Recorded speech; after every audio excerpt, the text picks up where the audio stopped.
Hello, hello, hello. Welcome to Royal Sussex Live. Welcome, one and all. Thank you so much for being here. Okay, let me grab my slides and we're good to go. And of course, I don't think we'll be here more than an hour or two.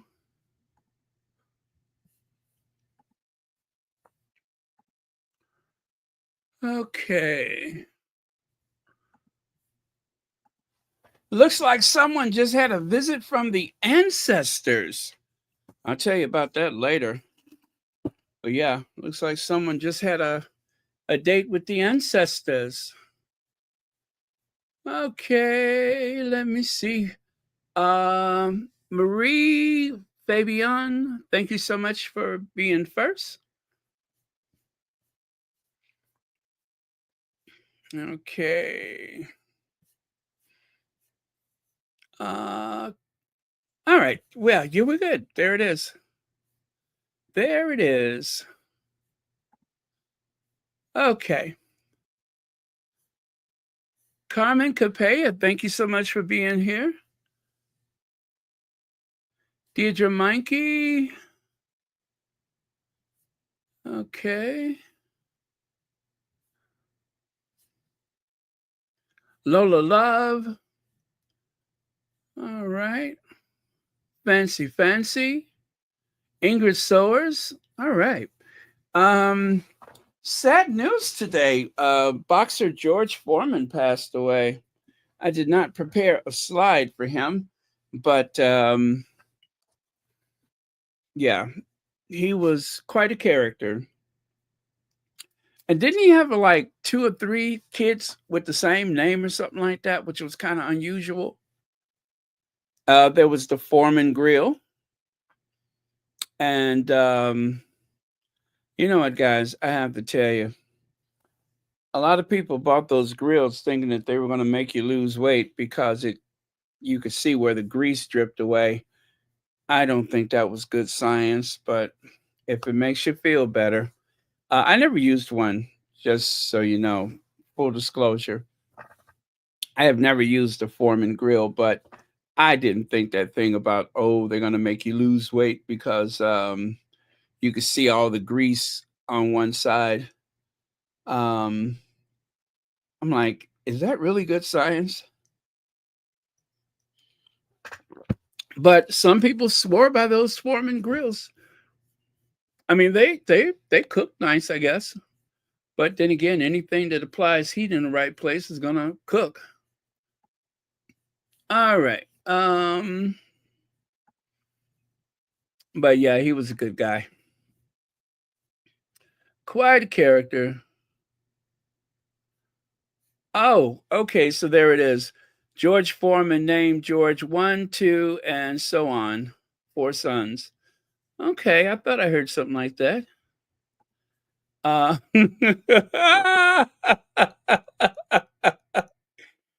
I don't know, Big Mama. What's wrong with Kitty's fingers? Look like paws. Well, I told you that she has this weird thing where when she is standing with her arms to her side, that the back of her hands face forward. You know how most people it's like thumb front, pinky to the back? She usually stands in this very kind of weird way. I don't know if anybody else has noticed it, but looks just a little weird, but you know, there's room for all of us in this world. Um, ah, um, Pedo, facts and 2 cents. I was listening to you. As a matter of fact, I was supposed to be prepping, and I'm just like, okay, I got to start prepping because I was listening to you. Amazing as per usual. Pedo was just on. What about 30 minutes ago? Less than that. And fantastic job as per usual. Yes, absolutely. Absolutely. Okay. Let's get on with it then. So, thanks again to my nephew for coming up with these designs.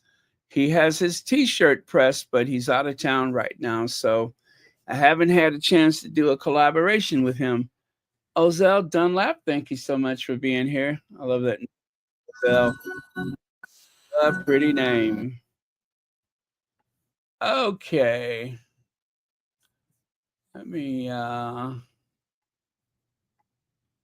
get rid of a. It's amazing how many screens I have open. You know what I got a bad habit of doing though is I leave screens open that have advertisements flashing across them, and I got to thinking, am I making money for these people by doing that? So yeah, I got to stop doing that because I think that makes money. So especially if you are glancing at a tabloid, don't leave those pages open like on your PC. Don't leave those pages open because I think you're making money for them because they flash those advertisements, and that is how they make their money. Okay.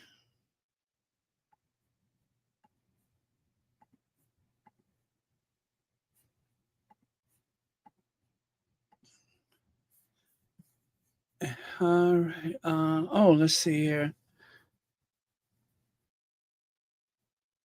Oh, is it up? Let's see. Where is it? Where is the link? Uh there we go. There we go. Let me pin that to the top of the chat. Uh,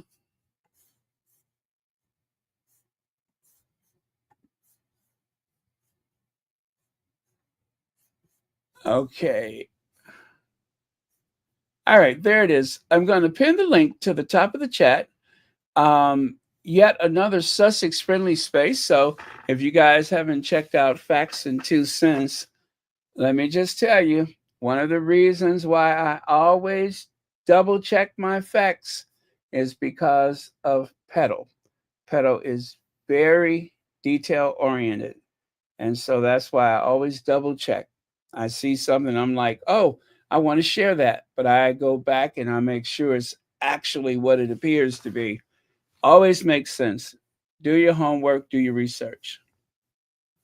And that, of course, is what sets the Sussex squad apart from those derangers. Okay, and there we go. Kathy G, 38 months membership? How in the world is that possible? 38 months membership. The art of the soft life is knowing when to rest and when to bloom. Yes, yes, I love that. Thank you so much for that. Yes, you have brought it tonight. Let me see.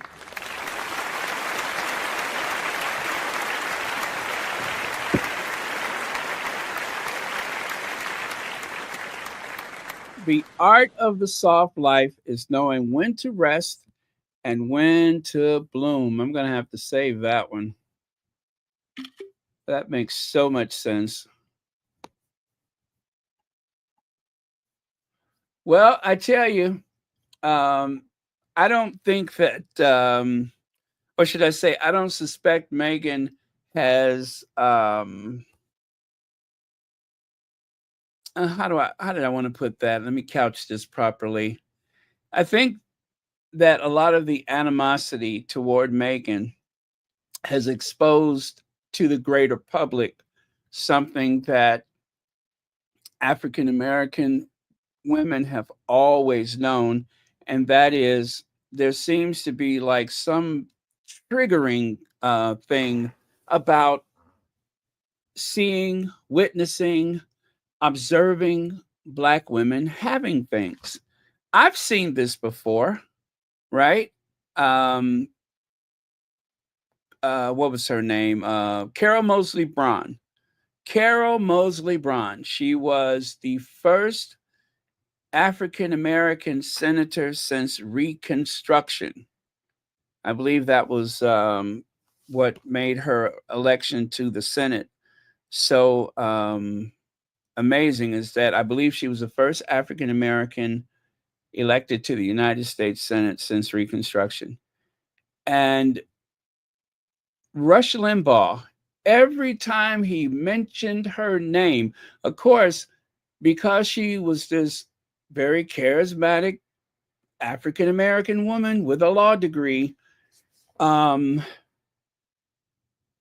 he would play the Jeffersons theme in the background. You know, he would always play the Jeffersons theme because he did not see her going to the United States Senate as something impressive.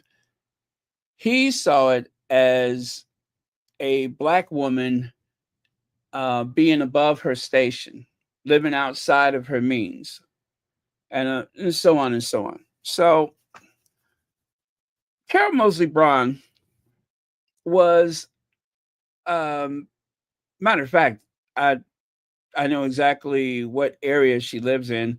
She's not wealthy. She's not one of those people that went to the Senate and retired and went home in her private jet. That wasn't her story. But they hounded her. They hounded her from day one until she lost her Senate seat. She had actually ran in the Democrat primary in the past, but that was the attitude toward Carol Moseley Braun as a black woman, that she somehow was some usurper who did not belong there, was only there to get whatever she could, which is the same way they treated the Obamas, especially her mother, the same way they treated Meghan, especially her mother. Oh, her mother's going to come over and live. It was all this speculation, and all of that was designed to create hostility against Meghan, and of course, by default, Harry. And all of this was going on while they were preparing that rundown cottage so that they could bring Archie home, you know, to an official royal residence instead of that rundown cottage on the um, Kensington Palace grounds. And trust and believe, most of the palace or most of the royal residence are not so pristine. They're not in the greatest of condition. There's a lot of people who are impressed by the staterooms and such, but once you get past that, they can be pretty dank in some cases. They're not all so brilliant. Um, so yeah, uh, that was the way they treated Carol Moseley Braun. But that's what this has really exposed, is that there are so many people that are so triggered by a successful black woman living a luxurious life. They did it to Oprah. Every time you turn around, there was somebody saying, wow, Oprah should get involved. Oprah should take care of it. Oprah should do something. I cannot tell you how many times Oprah was supposed to solve everything for humanity. They could not, they still cannot stop counting that woman's money. When they had the fires in Hawaii, what happened? Oprah was the lightning rod. Never mind the other people in the area, like Zuckerberg, who, you know, is one of the richest people in the world compared to Oprah with a few $1 billion. Oprah was the target. You see that? Do you see what I'm saying? Do you see the pattern? But remember, it's not racist. It's not racist. You have to keep saying it to yourself, and hopefully, apparently, you'll start to believe it. It's not, but we know better. We know better. Let's see here. Oh, thank you very much, Lydia Washington, for the super chat. Prayers for Ozell Dunlap health challenges. I had no idea. Yes, absolutely. We are going to send all of our prayers and positive energy your way. And thank you for sharing that with us. And as always, glad to know that this is a safe space to share things.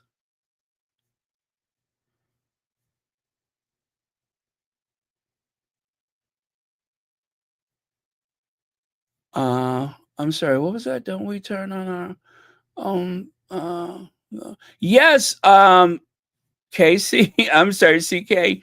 Um you know, a lot of the okay, let me tell you a quick story. So, I worked with this bitter old lady at one of my jobs years ago, and she said, "I don't know why Oprah doesn't get a family from out of the projects and buy them a house and da da da da da da da da da da da." I said, "She has taken a poor family and purchased a house for them, and that's just one of the things that she's done." When? I said, "Bernadette Robinson." I know the girl's name. Most people called her Tequila. I know her, the girl that was on Oprah, that Oprah bought the house. I'm sitting there one day looking at Oprah and I see this familiar face. I'm like, what is she doing on Oprah? This girl not only was raising her own children, but two of her siblings have found themselves, falling short in life. And she brought in their kids and worked two jobs. I can't tell you how many times we got off from work and I actually dropped her off at her other job. She had a full day. She spent most of her day working. And they just was like, oh, okay. I don't think she believed me. It'd be different if I couldn't tell you this person's birth name. I know the person. I've talked to her. I've worked beside her. I helped train her.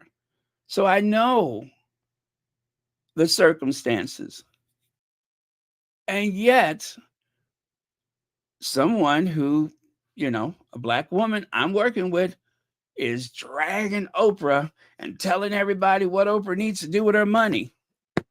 Oh, I hate when people do that. Don't tell me what to do with my money. And don't tell anybody else what to do with their money. So, anyway, true story. And it just goes to show you can't satisfy most people in this world for anything in the world. What's that? It's not just African American, it's also Afro. Oh, well, I mean, if you prefer, I say women of African descent, I'll do that. But I get your point. I get your point.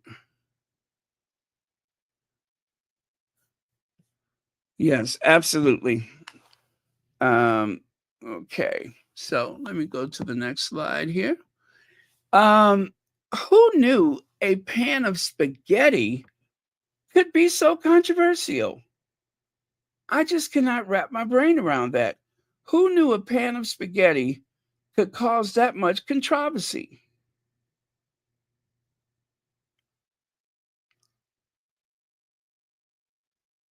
So, okay. And of course, the cookware, which, has been selling like hotcakes because Meghan made a pan of spaghetti. Meghan's impact on pop culture should be pretty well defined by now. And as the Sarandos from Netflix says, whether you like them or you hate them, You are still watching them. And as they say, well, you're not just a troll, you're actually a fan. You're probably a fan if you're following that closely.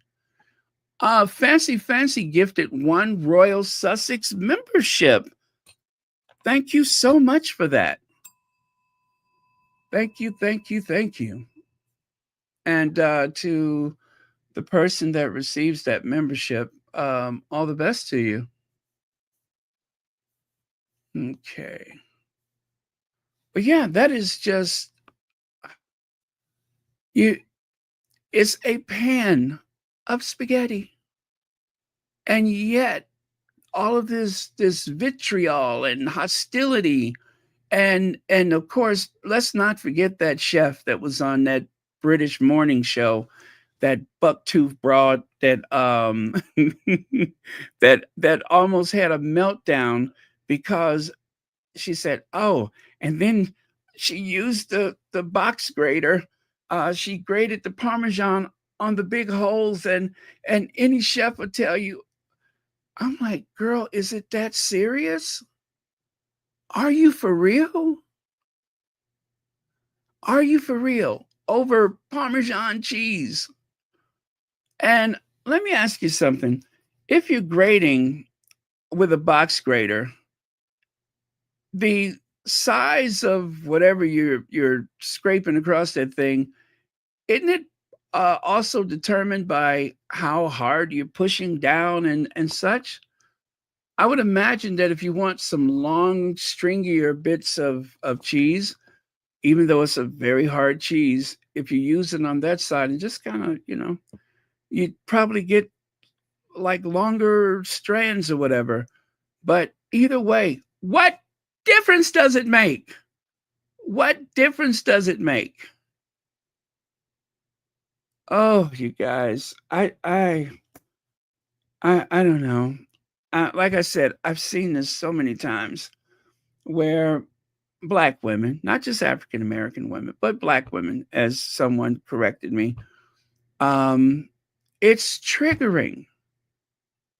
I don't know why it is so triggering. Even though that I mean, surely they know that as a woman, period, you have worked hard for your position. You've really pushed for your lot in life, right? And just like Ginger Rogers and Fred Astaire, the old saying that Ginger Rogers made every move that Fred Astaire made, but she did it backwards in a gown and wearing high heels, right? Now, just imagine if Ginger Rogers was a black woman. She would make every move that the man made in high heels, backwards, in a gown, and then around the room, you got all of these hateful people trying to tear you down, trying to make you the victim of the whispering campaign. Yeah, that's what comes with that.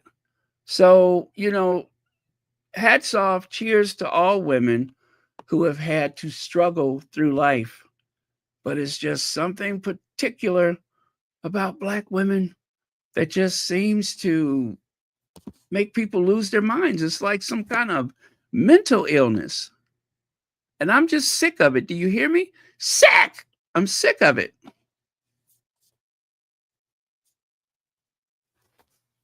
It just makes no sense. And it is a waste of time, a waste of resource.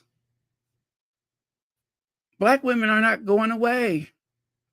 They're some of the best educated people in the whole of society. And yet, there's this habit of of trying to tear them down.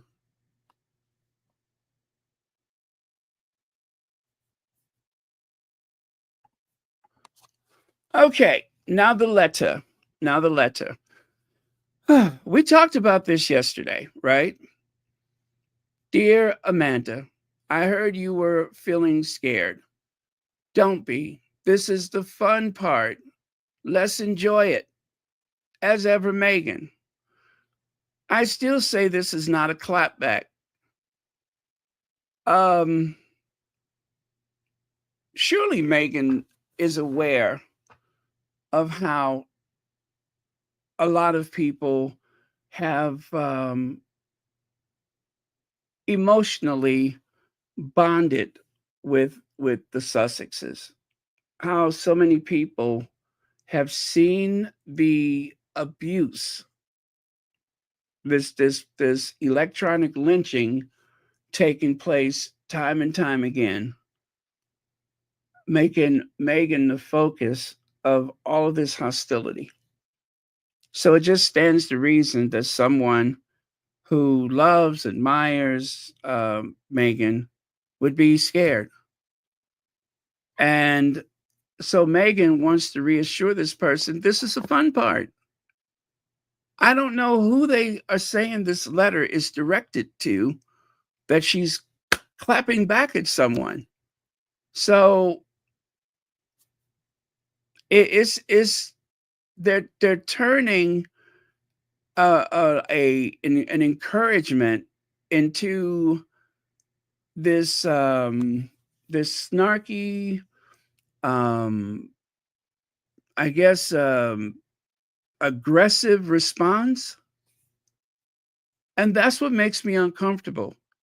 Now, because of the constant hostility that Meghan has faced, it's like I said yesterday, it's triggering. It triggers me. That's my kryptonite. And if I am wrong to be so bothered by it, I am never going to apologize for that based on what Meghan has been through. If you are constantly abused and you say or do something that may seem a bit, oh, I don't know, guarded or calculating or rude or inconsiderate, if you, for lack of a better word, F with somebody enough, yes, they are going to snap at the wrong person. But this is not a clapback. She's not snapping on anyone. I see it as nothing more than reassuring someone who is very concerned for her well being. Now, let me go back to that because I wasn't through yet. Let me just bring up yesterday's, just in case there's anyone who did not see that from yesterday. Okay. Oh, I did that wrong, didn't I? Okay, let me see here. This is yesterday, right? With love, Meghan. What clapback, I say? What clapback? Um,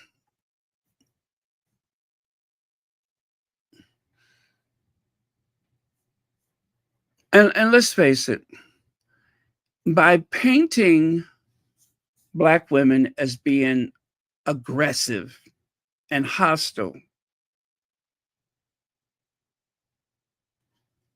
that is the thing that can get someone hurt, right?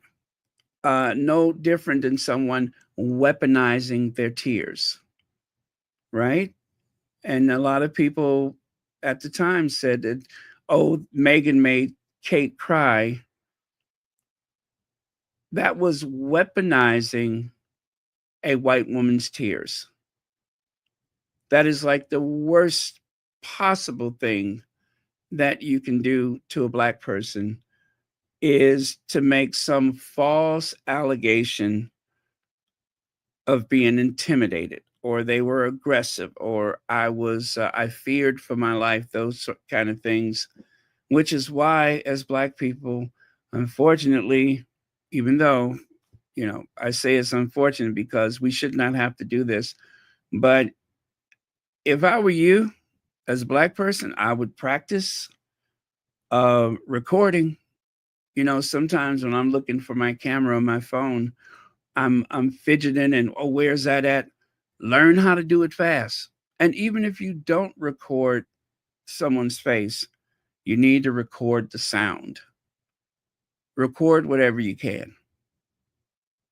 It's just necessary just to protect yourself. Okay, so uh, there we go. This is what I saw yesterday. Meghan Markle sends podcaster handwritten note after savage takedown of her Netflix show. Beyond shook. Now, I don't think there was any place where the young lady said that she was shook in any way.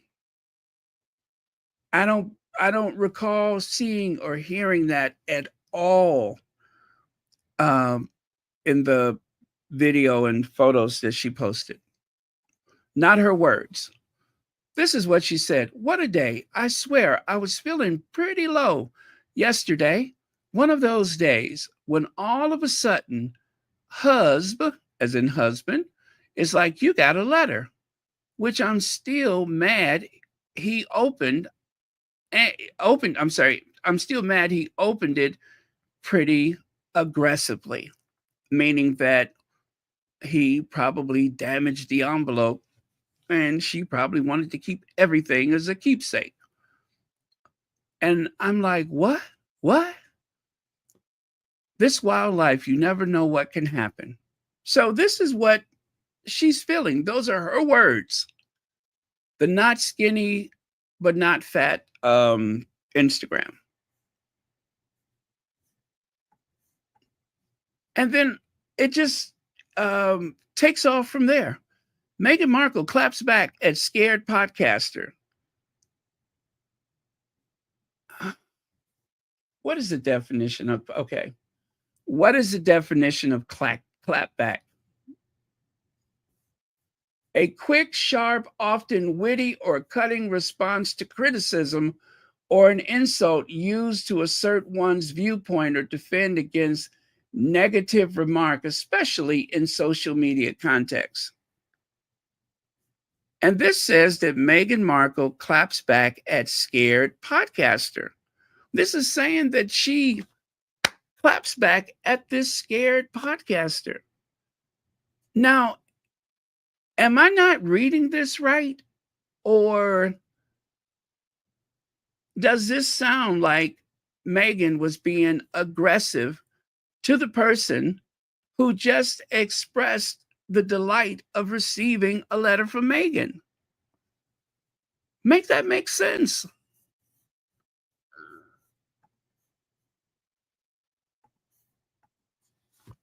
A stunt straight out of a PR playbook. Meghan Markle's handwritten note to podcaster is deliberate attempt to bask in glow of publicity and get positive headlines after panned Netflix show. There was no way that Meghan knew that this letter was going to be public, let alone a viral moment. Amanda Hirst said she was scared about the reception to With Love, Meghan, and suggested the former suit star came across as inauthentic. She suggested that Meghan came across as where? When? And not relatable in a trailer for the series. It doesn't say, and she should suggest it. It just says, and suggested, oh God. Page 6, Meghan Markle claps back at scared podcaster with cheeky handwritten note.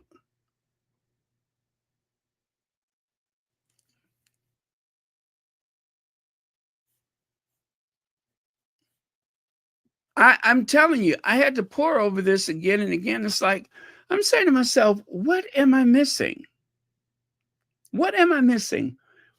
Why is Meghan being painted as aggressive?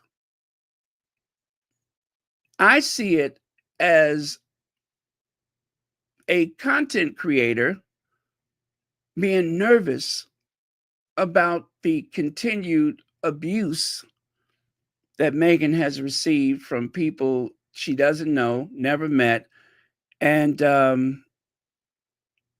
they have their various reasons for their hostility toward Meghan. But whatever the case may be, I'm just like, am I missing something?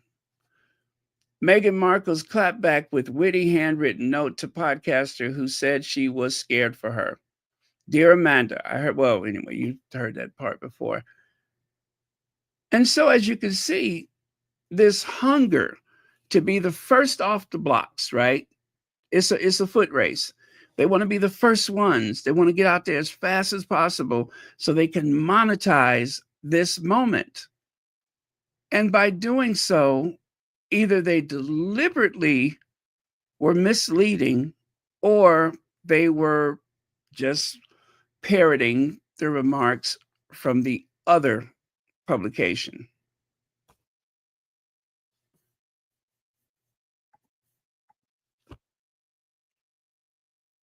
And then, of course, there was this one. There was this one. You know, as someone pointed out, because, all right,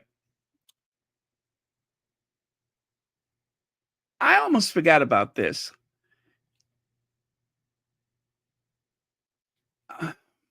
Gwyneth Paltrow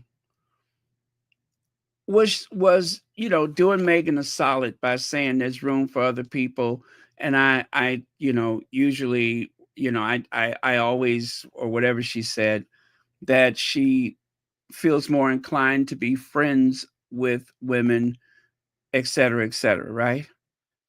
But then I forgot about that remark about I wanted to say hi to her, or I wanted to give her a cake or something like that, but I wasn't sure I could get past her security. I don't like that. I don't like that. That is a deliberate attempt to make Meghan sound out of touch.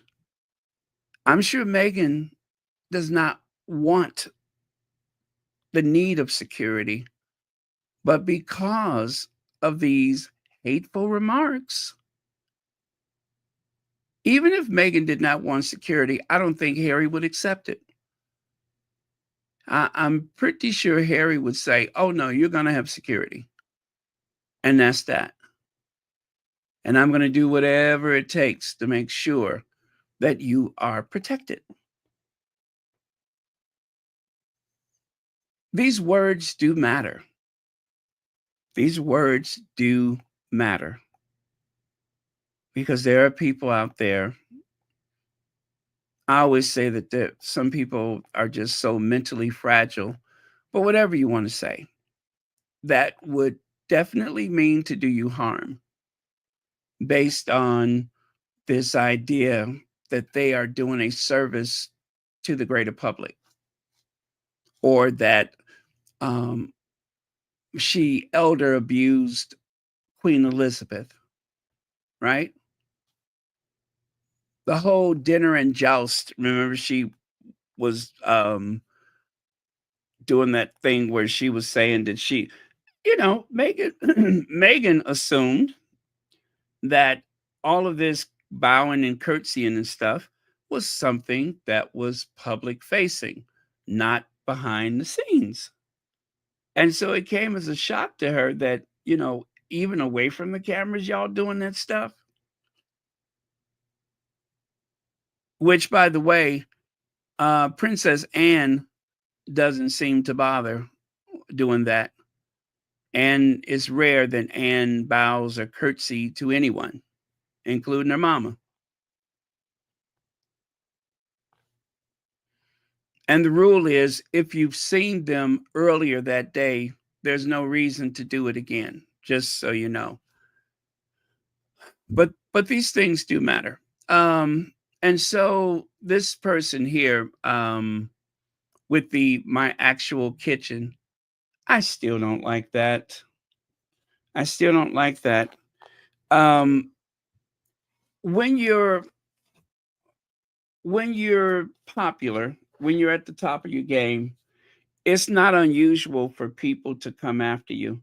But I just think that no, I got to stop saying think. I just believe it's my belief that these feelings are more intense against Meghan, and that people are being more aggressive as though Meghan has not earned her position, or that she has to demonstrate how and why she's earned her position. It's no different than Kamala needs to tell us, explain to us. She never did say what she was going to do. And she's, all of that. I don't care how many policies and such Kamala mentioned. There were still people who said, well, she didn't tell us what she was going to do. She was given the task as a Black woman, as an Asian woman. She was given the task she had to explain herself. Whereas the person she was running against pretty much said nothing. Didn't say anything in 2016. Didn't say anything in 2024. Didn't say anything in 2024. But it didn't matter. And what really broke my heart was seeing Black people on social media tainting the well, as they say, poisoning the well, telling other Black people all of these things that she's done wrong. And the worst of the worst, she's not Black anyway. Oh my God. Oh my God. They stripped Kamala of her heritage.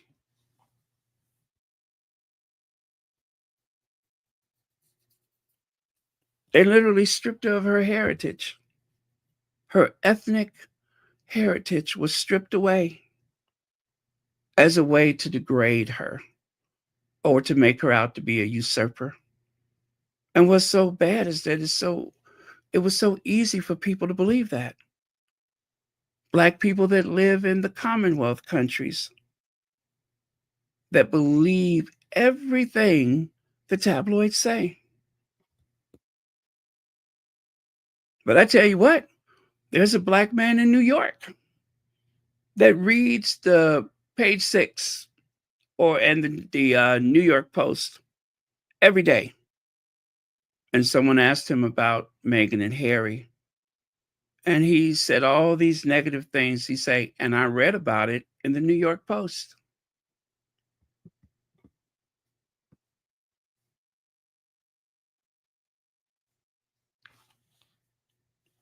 Anyway, let me play this soundbite. And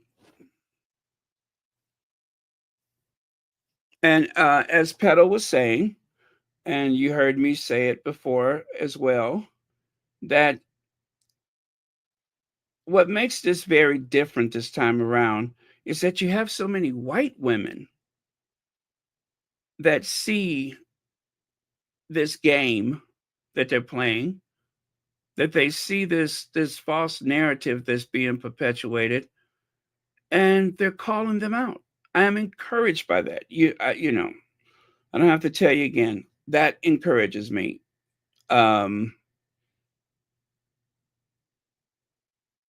All I can say is thank God for TikTok. Talk about Tracy Anderson and Good Kitchen making this not so subtle dig at Meghan Markle in their new promo for their salad partnership. Tracy Anderson is a celebrity fitness entrepreneur. She's a very good friend and longtime friend of Gwyneth Paltrow. They posted some content today where Tracy opens it up saying, "Hi, I'm Tracy Anderson, and this is my actual kitchen." Roll the tape. Anderson, welcome to my actual kitchen. It is so obviously a dig to the fact that Meghan Markle did not film with Love Meghan in her actual home, and the media had a field day with this. Why did they have a field day with this, you ask? Well, it's obvious. They don't like her. and they don't want us to like her. Everyone can have their opinion on Meghan. That's fine. That's not what I'm here to debate. What I'm here to discuss is the actual fact that this was so unnecessary, and it was actually so surprising coming from Gwyneth Paltrow and Goop Kitchen. Paltrow literally gave an interview to Vanity Fair, which came out yesterday, that had this quote: "When there's noise about certain women in culture, I do have always a strong instinct to stand up for them." How did we go from this quote to this in your marketing? Here's where it gets more interesting, because the article alludes to the fact that Gwyneth is actually a very hands-on CEO. She's in Slack and things like that. So you would assume she had seen this marketing before it went out. So again, I gotta ask, why this? Gwyneth also goes on to share that she has the awareness to know that we can take these shots at models and movie stars because it's fun to read, but ultimately it affects and impacts their brands that they're trying to build and the investors spending. One final time, I gotta ask, how do we go from this to this? I gotta point out, Goop Kitchen has a set kitchen. I've been in there. I filmed it. So let me be clear. Everybody is doing the set kitchen thing. It's only a conversation because it's Meghan Markle. And so the thing that gets me with this is that the media has actually created an environment where this casually thin layer of racism actually viewed as a marketing tactic and seen as an opportunity to be a part of the cultural conversation. And for more context, I was actually supposed to attend the launch event of this with a Tracy Anderson workout, and then we were going to try the salad. I ended up writing them this morning to decline. No longer aligns with my values. But I want to say, because I've worked with these people and I know that they're real people, I'm not trying to create some slam or snark video saying Goop Kitchen is racist. What I'm saying is the media has created an environment where they think that it is funny to make a dig like this for marketing purposes. It's been an opportunity to be a brand that stands on the business of women supporting other women, and you could have even filmed this in the Goop Kitchen set kitchen and made a joke about it in a positive way. You'd be having a positive conversation versus the one we're having now, still riding the Meghan Markle coat. Despite the fact that everybody else is stepping their foot off the gas of DEI, I, as a consumer, still value it. And I, as a creator, when I see something like this, am going to talk about it. Shame, it looked like a really good salad. Okay, bye.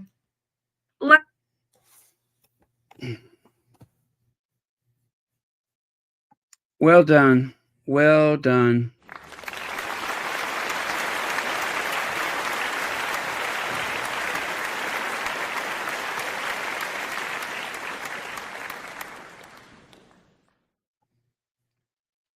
And that is that. That is, she said what she said. We definitely need more of that. We definitely need more of it. Where people are calling them out instead of looking the other way and pretending like the dog whistle you just heard was not a dog whistle. You didn't hear anything. It's a dog whistle. And even if it wasn't racist, it was definitely designed to send a message.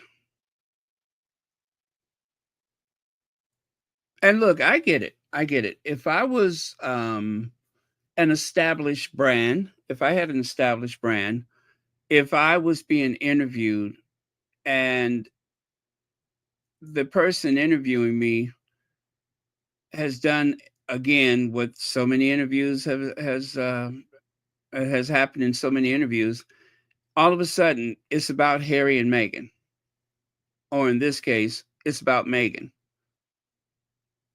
And some people cannot conceal their hostility. They cannot hide their disdain. And I still say that Gwyneth Paltrow was being a bit snarky. She was being a bit cheeky.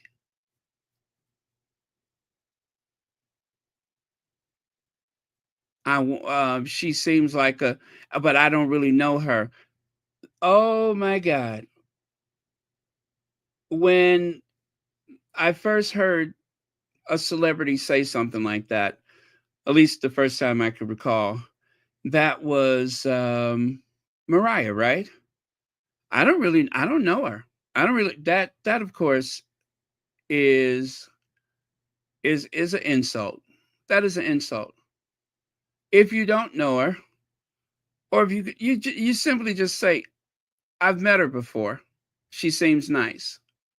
But to say I don't really know her, that's deliberate. That's deliberate. Connie Balmer, Thank you so much for the super sticker.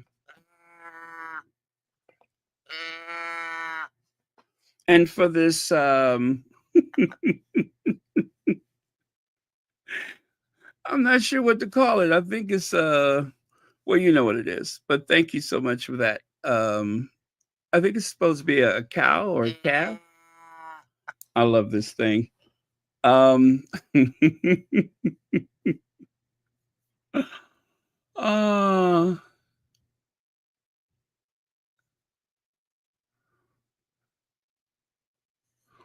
if only there was a designated spokesperson, because let's face it, the Royal Rota, those are designated spokespeople for the palace. They speak up for the palace. They defend the palace. There's no designated person to do that for the Sussexes. And so you're constantly taking in or taking on water, and you have to try to pump the water out before you sink.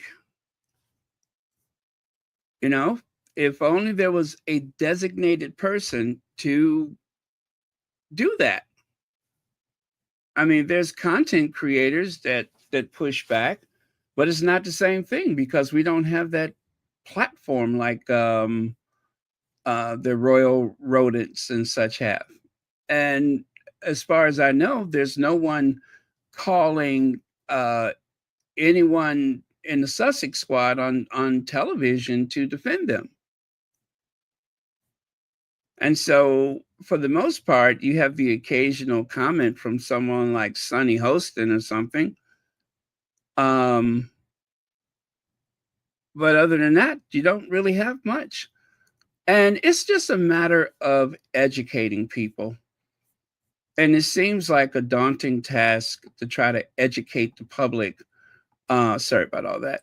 To educate the public, but it's necessary. It's necessary because let's face it, Meghan being biracial, there is like a wall where people cannot see her as being racially abused because of her complexion. They don't see it.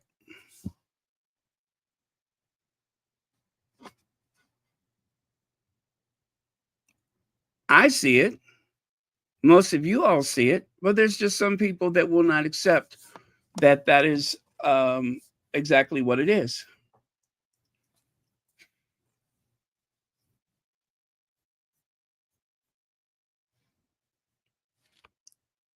Prince Archie, sight unseen, Prince Archie.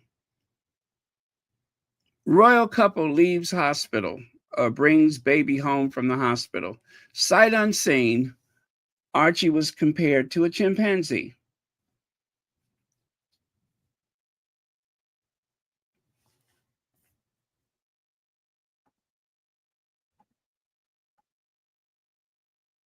Oh, you know what, guys? I forgot to post those on the community or post thing, but don't worry, I will do it. If you haven't had a chance, you must read this article, and you must read this article. Two great articles, and I will post those.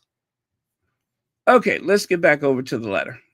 Now, I'm going to move on. I'm going to move on.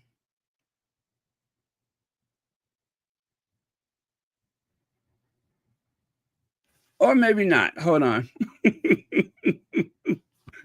Obnoxious. Yes, it was. Kim Peaches, hello. Let me take a look at a couple of your comments.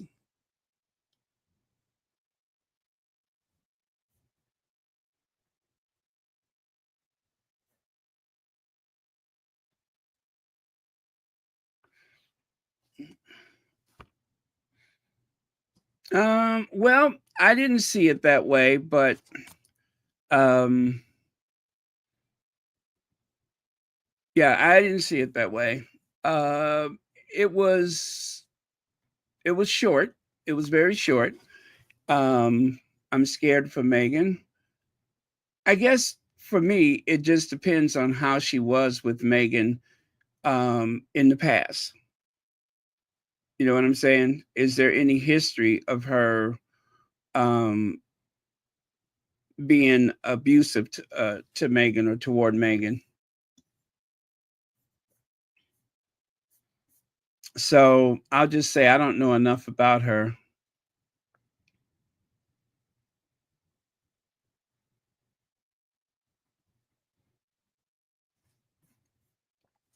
I agree with that. I mean, you can't push back at everything. You cannot.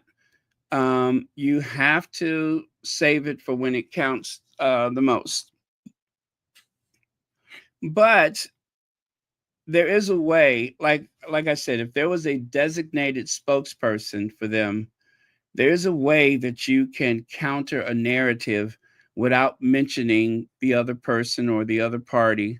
You can counter those narratives by just reminding people of the positive things that the Sussexes are doing, or you can just remind people that the Sussexes are not paying attention to that. They're doing their work and so on and so forth. So you can push back without calling out someone by name. You can push back by just reminding people of the positive things that Harry and Meghan represent. But we don't have enough of that. So I wouldn't say you challenge everything word for word. No, that's not effective. That would not be effective at all. But you can, just like with Joe Biden, had what was that lady's name? His spokesperson in the at the White House. Um, a lot of what she did was just to explain policy, to explain intention. And rarely, but when she did, it was monumental.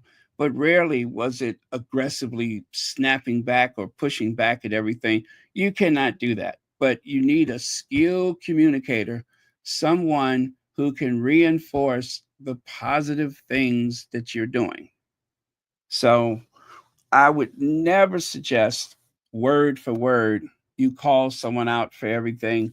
No, that won't work because then it makes it appear as though, that you're a whiner or a complainer or something like that. But they cannot use positive reinforcement against you. Well, I suppose they could if they want to, but that is an option. But like I said, they don't have a designated person to do that. They don't even have anyone in the media to do that. There's no one in the media that's doing that for them. And I wish there were, but there isn't. I don't know how practical it would be to even try to assign someone to do that. But for the bigger things, definitely you want to call them out. Janelle, thank you so much. Thank you for being here. You have to go on her page and listen to the entire statement. Media took just "I'm scared" from for Meghan. Then she went on to criticize her in a backhanded way. There was more to what Amanda said. Okay, well, I didn't see that part of it, but and in the articles that I read, I didn't see any place where the media suggested that the tabloids suggested that she had, said anything backhanded about Meghan. So, um, but okay, let me say this, Truth Serum. Let me say this. It did not escape my notice when she said, "Now you have a fan for life." I did notice that, and I thought that was kind of strange, as though she was trying to decide which side to take, or you know, like she wasn't sure. And maybe Meghan knows that. Maybe Meghan is aware. I'm pretty sure Meghan is aware of that. And, I don't know how that letter found this person, how she got this person's address. She's a comedian or whatever she is. But we have to assume that Meghan knows that this person is who she is and the way she is, and she wrote a letter to her anyway. So I'm going to I'm going to just leave that alone because I'm not sure. Okay, let's move on then. Bitter sweet treat indeed. Megan posted this earlier, and then I didn't see it again. I don't know why, but I could not find it again. So, oh, there it is. Oh, now that's interesting because I saw it and then I didn't see it, but it is still there. And so she posted that earlier. Yeah, it is still there. It's on as ever. Maybe I kept looking at the other site. Yeah, but it's on as ever. So that was the latest post. Oh, and I tell you guys, that is really, really going to go a long way to reinforce positivity where the Duchess is concerned, because the aesthetics that Meghan has selected is very comforting, is calming, is soothing. And I've heard people mention that about With Love Meghan, that it is, they just feel a sense of calm. And that's a good thing. That is definitely a way to win people over.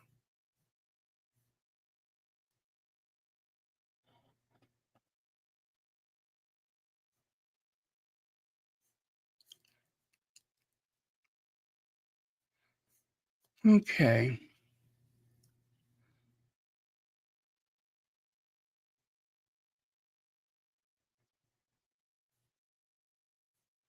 Very true, Helen G. Very true. Um, and I hope that what I said earlier makes sense, that positive reinforcement goes much further than trying to take someone to court. So, or trying to word for word pick someone's comments apart. Okay, go here.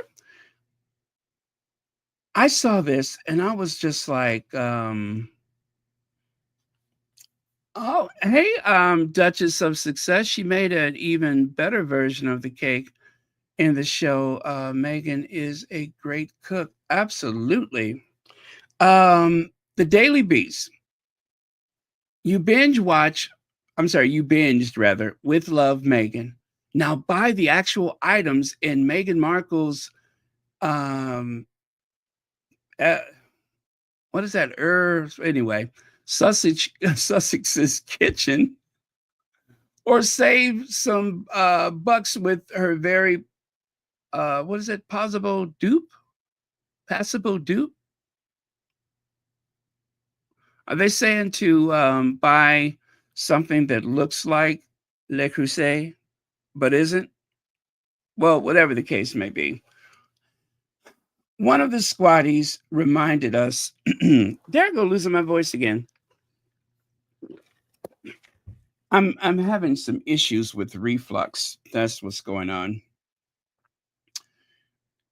Do not buy any kitchen essentials through affiliate links from publications that have harassed, abused, or incited hatred against Duchess Meghan.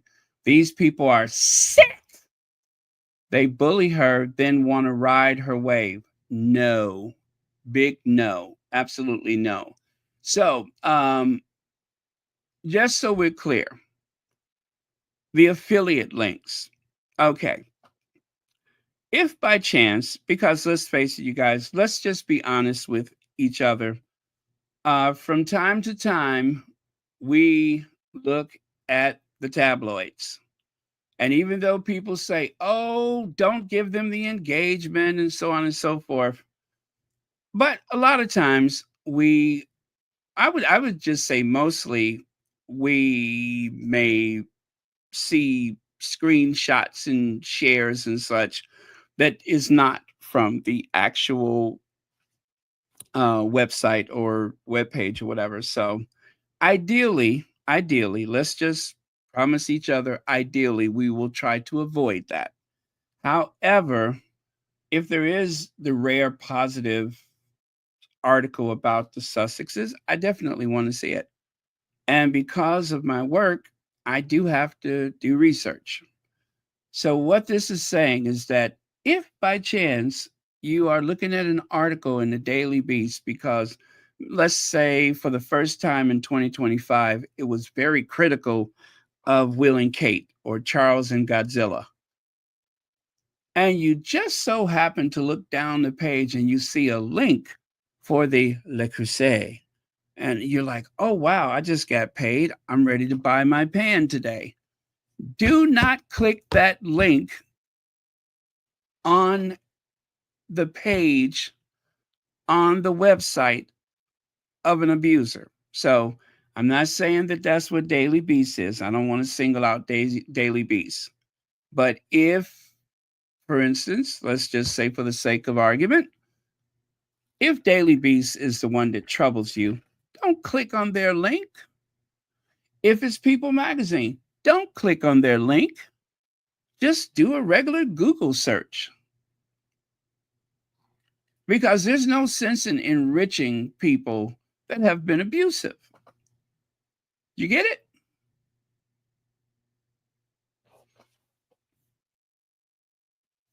Right. The screenshots are not clicks. Team Sussex Warrior, as I said earlier, I have to verify screenshots because there have been times where a squatty, as a joke or just for fun or something, they have changed the wording on the screenshot. And so they would say something, I guess, snarky or whatever about Will and Kate. And I'm looking at this screenshot and I'm just like, that doesn't make sense. So then I have to, back search it.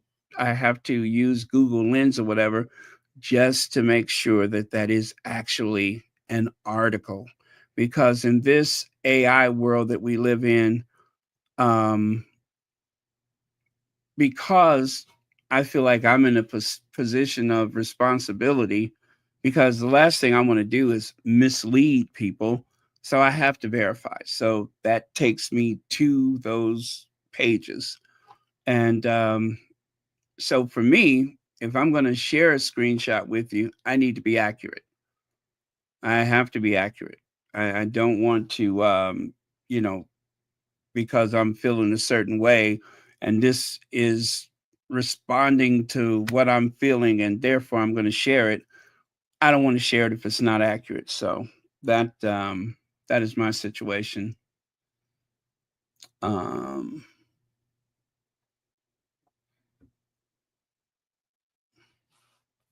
yeah, great point. Duchess of Successes. There are pro Meghan pages that you can follow who make money from affiliates like Meghan's Closet Chronicle. Absolutely, absolutely. Just we're asking that you don't click on the tabloid pages and such, or like I said, you can just search it and go directly to that website. But I just dawned on me the other day that okay, while I'm working, if I'm leaving these pages open on my computer and out the corner of my eye, I'm looking at the advertisements changing, they're making money off of me. Whether it's friend or foe, they're making money. So that's another thing we should avoid because they make money. That's engagement. When those ads change, that's engagement. Now, here's a positive story. Campfield, Ireland. Check this out. Providing residential and day services. Campfield Communities of Ireland, fulfilling lives for people with disabilities. Now, let's go here. You can see there. They kicked off a new way of life with their Healthy Active Me initiative and even took inspo from Meghan Markle's new show to create a rainbow fruit salad. Stay tuned for weekly updates. Thus is the influence, or should I say, such is the influence of the Duchess of Sussex. So this is Camfield, community of Ireland. And as you can see, um, they're doing a group activity here.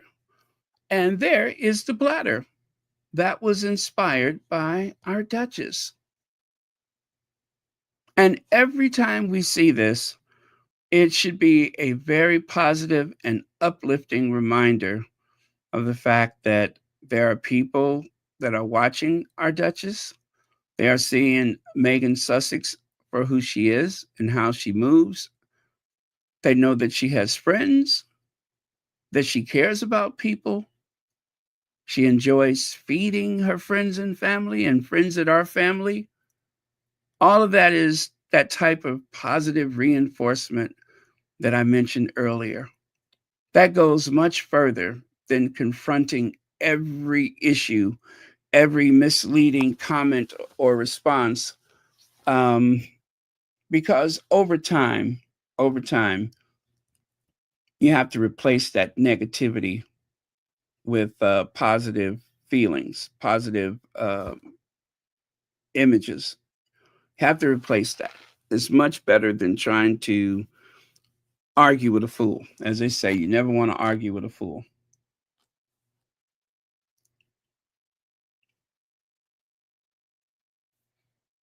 Oh, thank you, Nathalando. I didn't know that. I don't recall that.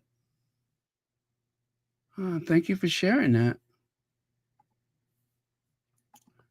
How much is that dog in the window? The one with the scraggly tail. How much is that dog in the window? The one that looks like is straight from hell. I forgot the words. Anyway, um, another individual that has been influenced by the Duchess of Sussex.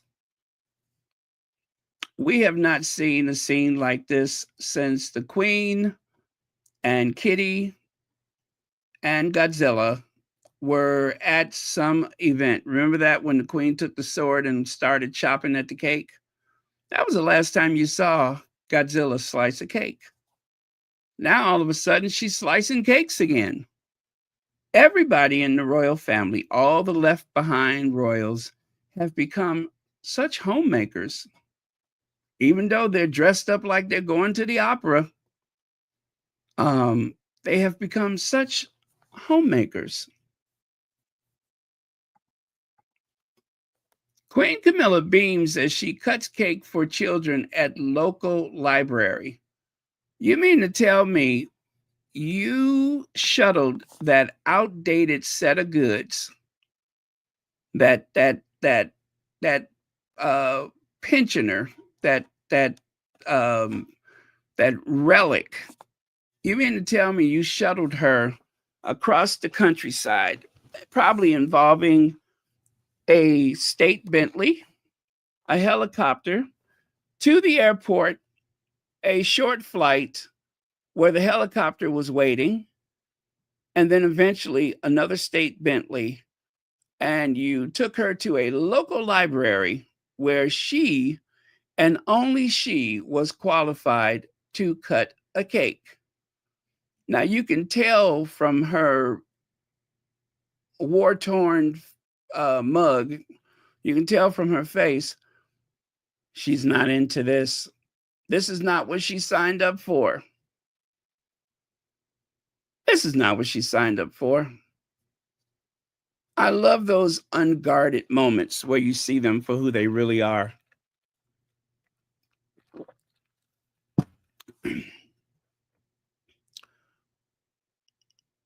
Everything inside her is screaming, "Get me out of here. And for God's sakes, cover up those mirrors."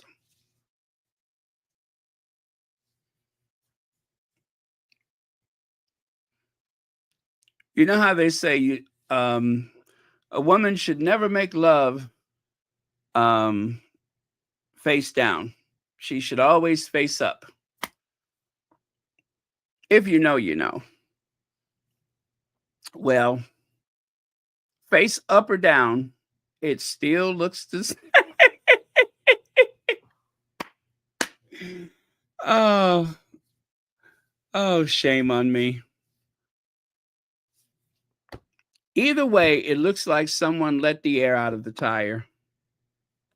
Either way. What a beast.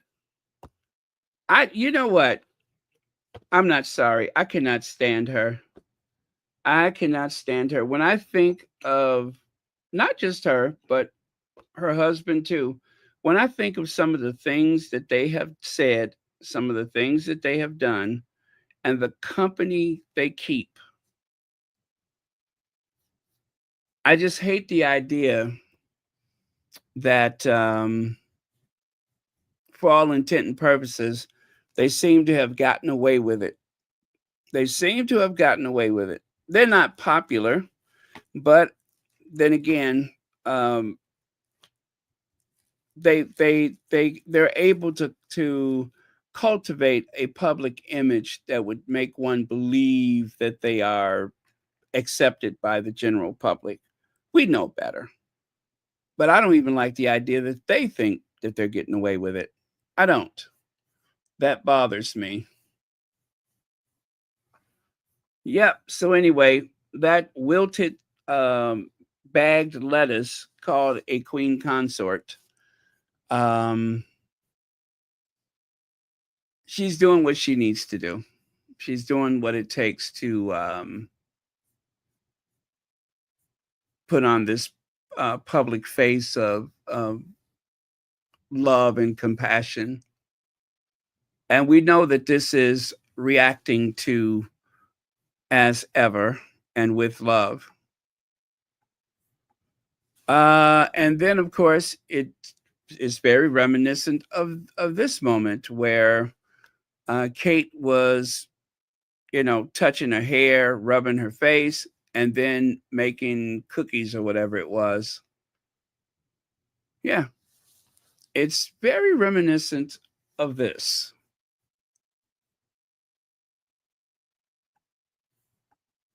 Kate Middleton. Oh well, let's get back to that in just a moment because I see this. YM Droid, happy birthday and many happy returns of the day. Okay, we're gonna have to do a salsa. A happy birthday salsa. All right, let's do it. A happy birthday salsa.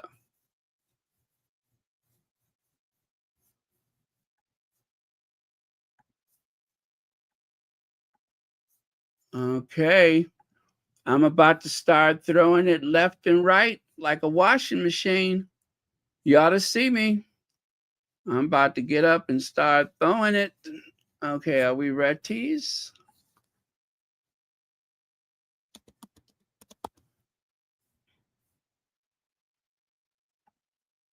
Okay, hit it.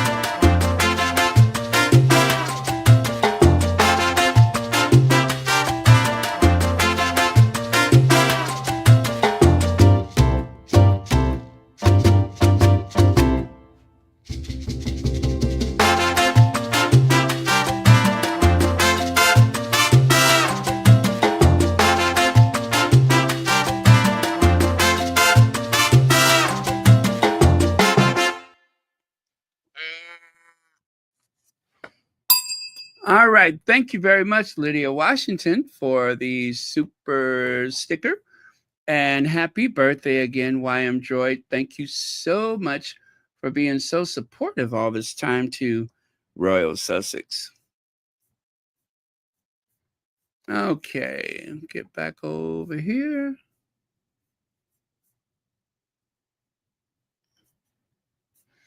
I know. Wasn't that a great tour? That was such a great tour. 2024. I will never forget 2024. That was an amazing time for the Sussexes. Okay, so let's get on with this one then. Kate Middleton treats Prince William like a fourth child and manages his tantrums. Now, why are they trying to make her seem tough? Why are they trying to make it seem like she is so domineering in the relationship? Kate Middleton is said to be such a major influence on her husband, Prince William, that she treats him like a fourth child. Gee, I wonder who said that.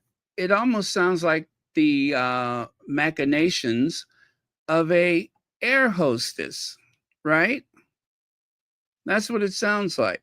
It sounds like an air hostess who, I don't know, maybe picked up an old overcoat that she hasn't worn since working at British Airways and found that there were several cocktail bottles still stuffed in the lining and the pockets. That's what it sounds like. Sounds like someone tied one on and then got on the phone and called a insider or reporter or whatever. That's what it sounds like. Or is it just my imagination?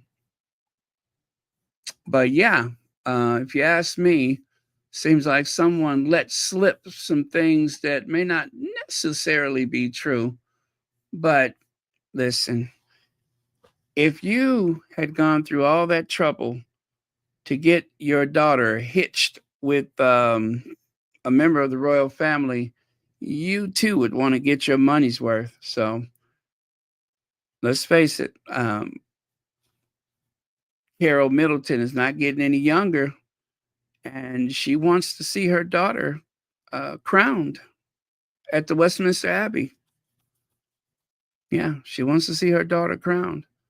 And I wouldn't doubt that that is a big influence on her thoughts and such, her conniving and scheming.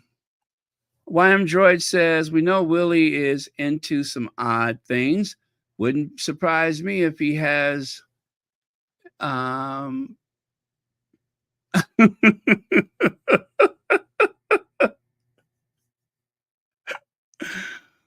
oh, by the way, thank you so much for 25 months membership. Yeah, I think they're into some kinky stuff actually. I do. Let me see here. The claim was made by royal author Tom Quinn, who has written a new book. Oh God, just what we need, another book. Has written a new book. Uh, what is it? Yes, ma'am. The Secret Life of Royal Servants.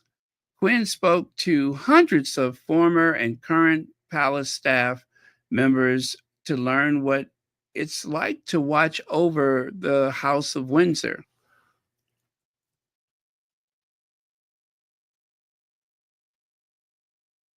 We don't comment on such books. No, but they will give them information to put in the book if it's to their advantage. Occasionally, William has little tantrums and irritations if things aren't done the way he wants them done. As heir to the British throne, Quinn claims to Fox News. Oh, okay. What about it? It's not something that is not common knowledge. I mean, everybody knows that William is capable of kicking up a fuss. Is he capable of putting people in a chokehold or something like that? That is the question. Can he make you disappear for 172 days? Why don't you talk about that? because that is what people want to know. Tell us what he's really capable of. Okay. Oh, let's go to the next one here, I think.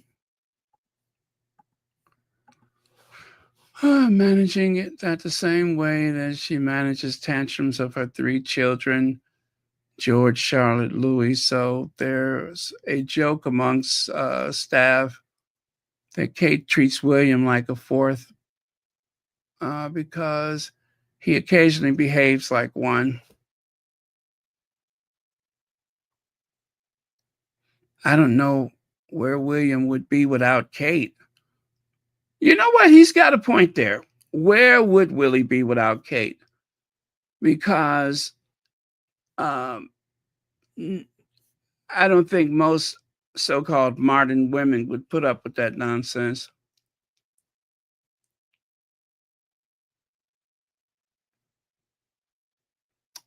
What is that? The insider claimed that Kate's non-royal upbringing makes her easygoing to work with and a favorite among staff. Oh, I don't believe that. I do not believe that in comparison to William and his father.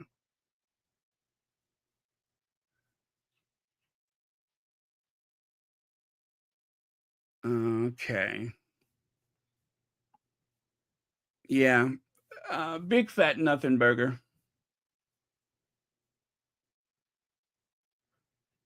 Oh, here's the bath must be run precisely at the same time each day. Both King Charles and Prince of Wales, Prince William, are prone to tantrums if things are not done to their liking. Well, we've already seen Charles' public display. I have to say, I've never seen William have a tantrum with his staff. I've seen Charles do it, but I haven't seen William do it.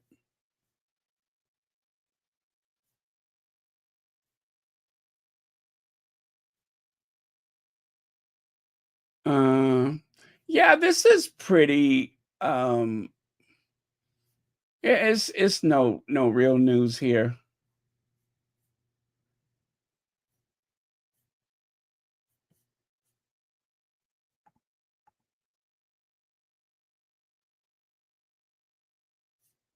Yeah, all they're talking about is that he wants things done a certain way.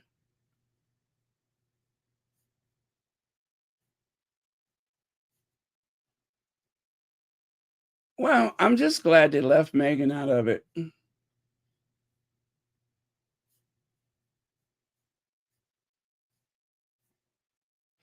Why don't they get to the part where somebody hit him with a golf club? I'd like to know what that was about.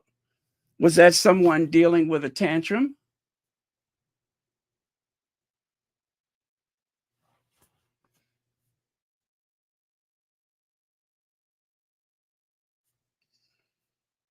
Okay, so toward the end of the article, Catherine, Princess of Wales, has put her foot down and insists there will be no blooding for her children, Quinn wrote. The king himself had to go through it the right as a child, and did his 2 sons, Prince William and Harry. That's that part of the book where Harry said that the guy shoved his face into the animal carcass. So they're saying that Kate has put her foot down and that that's not going to happen.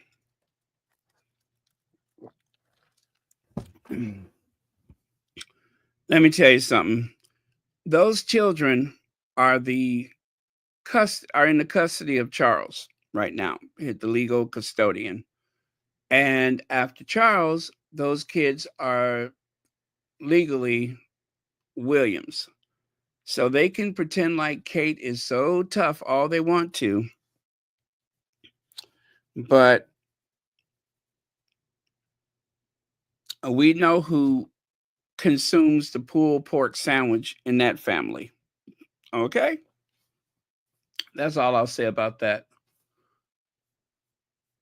Oh, and by the way, these are the photos that they used for the article. These are the photos that they used for the article.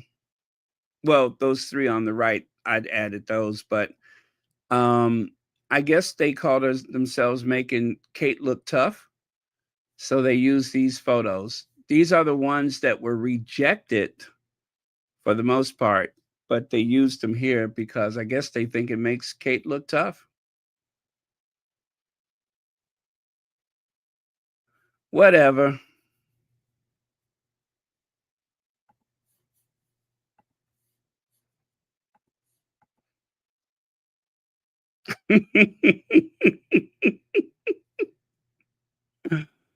uh, you know, it's the oddest thing is that William, when he's not looking like an old man, he still looks like a gigantic toddler, doesn't he?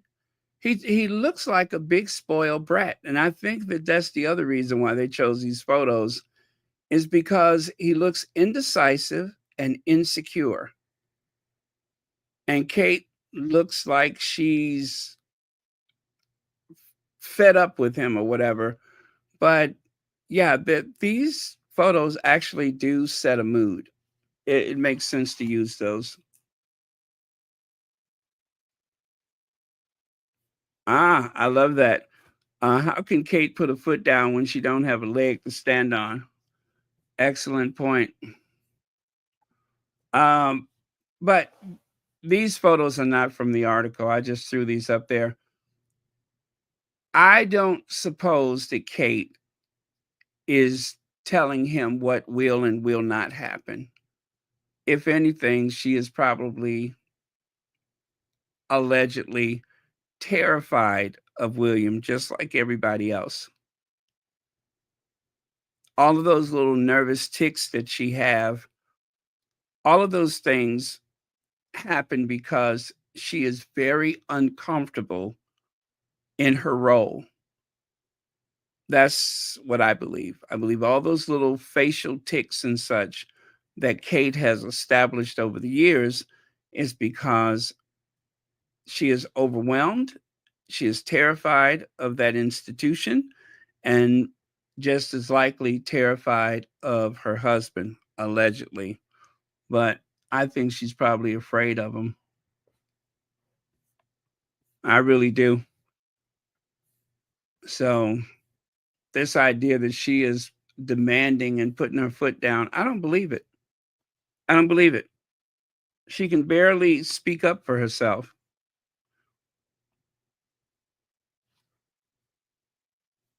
Right? Exactly. Exactly. And remember, for all that time that Kate was missing, there were people who were starting to believe that that family, that institution, and that her husband had some explaining to do.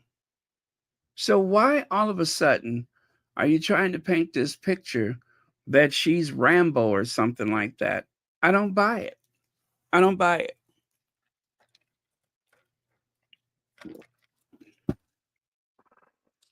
Kate looks medicated to me.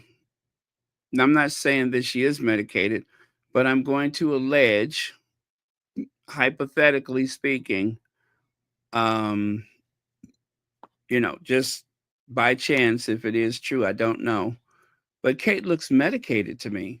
Kate looks like she's been away because of some nervous condition or mental health emergency. And perhaps something happened during Christmas break of 2023. And then she had that unexplained absence. I mean, you guys, let's face it.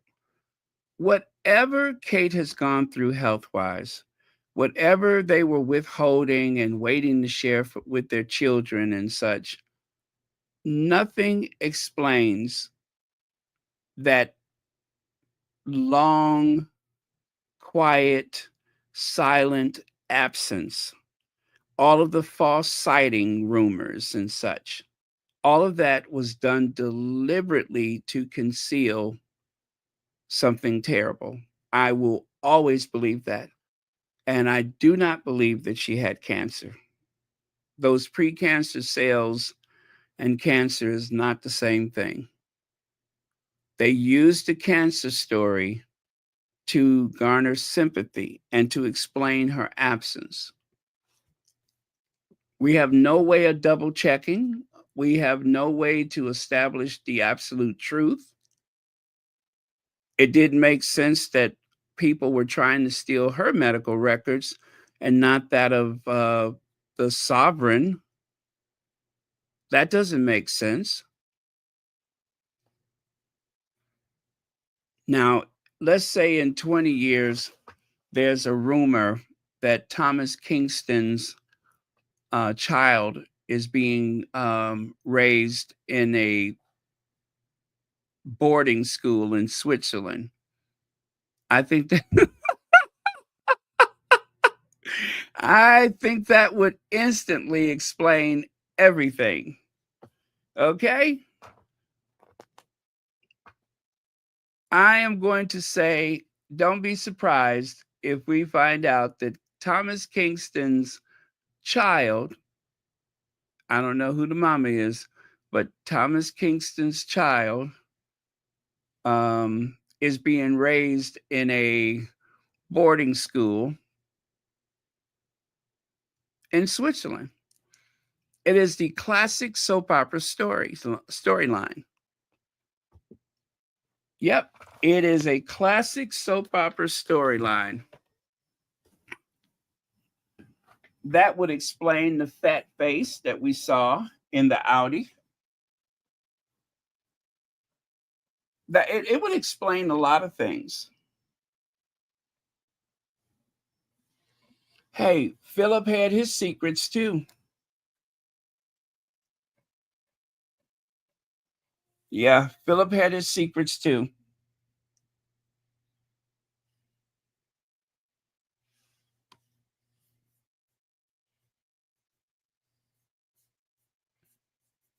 Okay. Yeah, this person right here, this is just overly animated, right?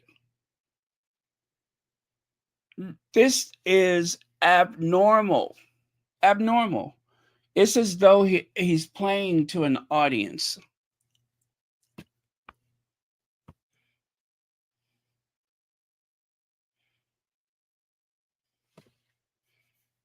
Okay. Yeah. Yeah. And you know what? Was it Star Reese? Amongst wealthy, influential people, let's just even say Hollywood, child actors were routinely given their B12 shots, right?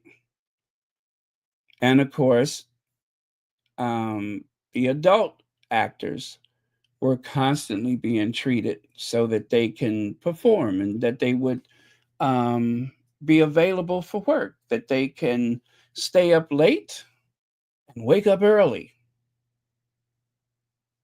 especially those who have some type of personality disorder or whatever, someone who may be painfully shy and unable to function in their role. They have medications for that. They have medications for that.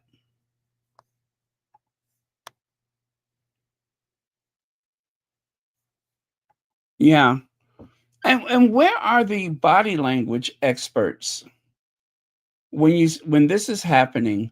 Where are the body language experts? Now, they carefully picked apart word for word, even the calligraphy. Did you guys know that they picked apart Meghan's handwriting so that they could decipher what she's thinking and feeling, and does she feel insecure or threatened or whatever? But it's just so interesting that they never call upon those people to say anything that would be unflattering to the royals. And I'm not going to wish anything bad on anybody, But it would be very interesting if all of a sudden Kate was no longer considered a member of the family. If she ever just became the baby's mama, in a very obvious sense, these same people that is uplifting and praising her, if given the signal from the palace, they would become her worst nightmare. And we all know that to be true.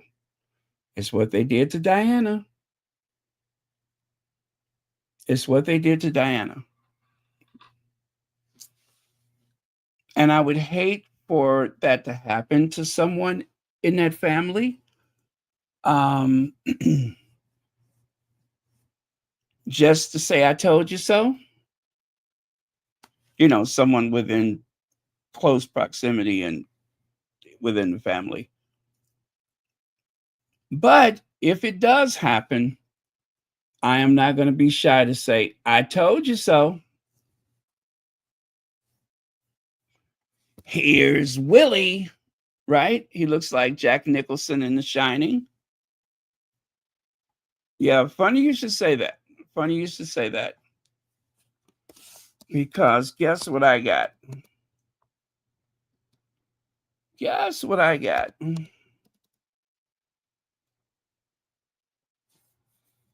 Oh, you won't believe it. Oh, where is it?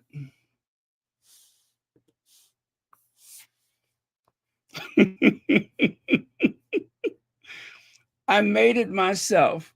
I made it myself.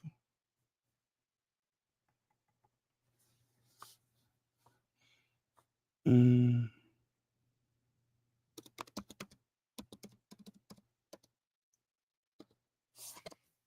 Oh, Lord, if I can find it.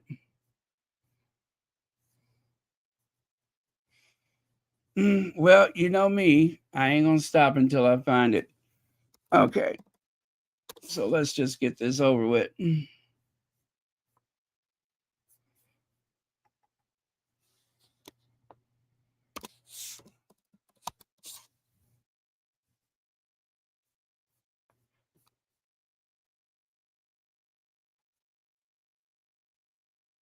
Here's Willie.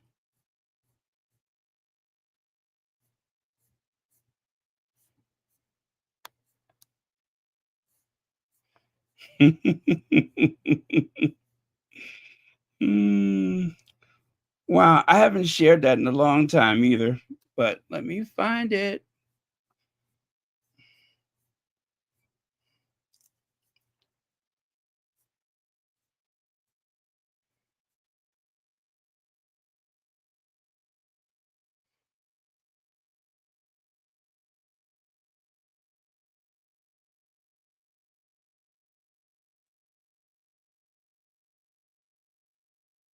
Mm.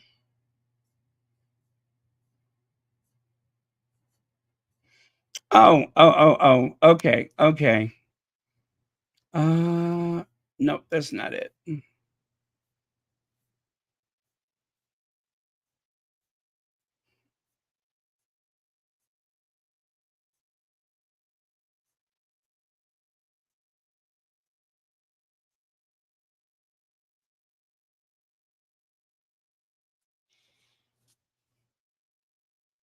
I tell you, when Shelley Duvall looked at that typewriter in that movie and she saw what he was typing, oh, that look she had on her face. That look she had on her face. That was my favorite part of the whole movie was that look. All work and no play makes Jack a dull boy. And he typed it over and over again all those days. Now, wouldn't that scare the crap out of you if you thought someone was working on a book and you look at that typewriter?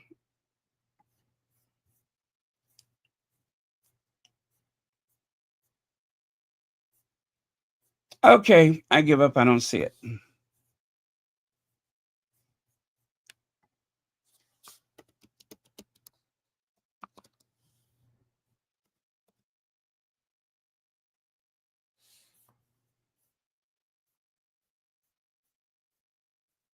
Oh, anyway, that's too bad.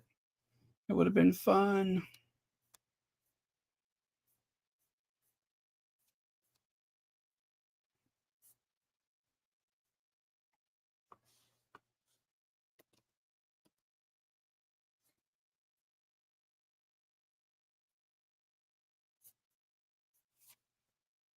Yeah, I don't see it.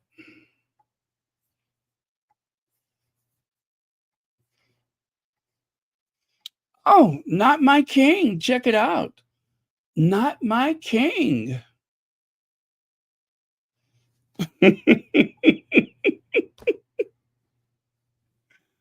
Oh, that would be fun. I think someone did that picture, didn't they? Wasn't there a meme of Jason and Dan Wooten as the I think that was a meme.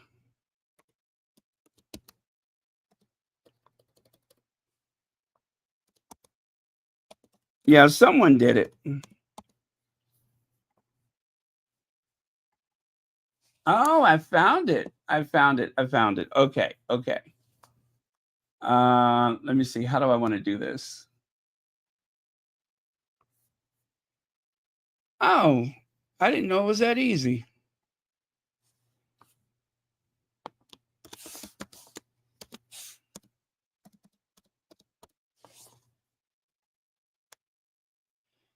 Oh, okay. All right, I got you.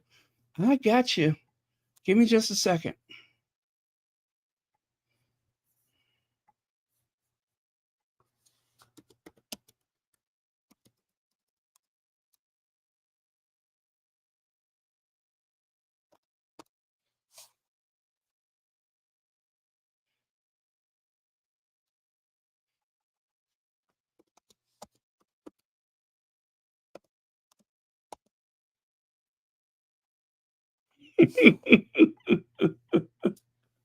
There you go. There you go. I did that some time ago.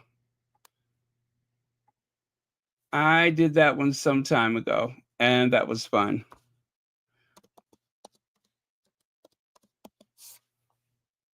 So that is my version of it. It's called The Willing, right? Instead of The Shining, it's called The Willing.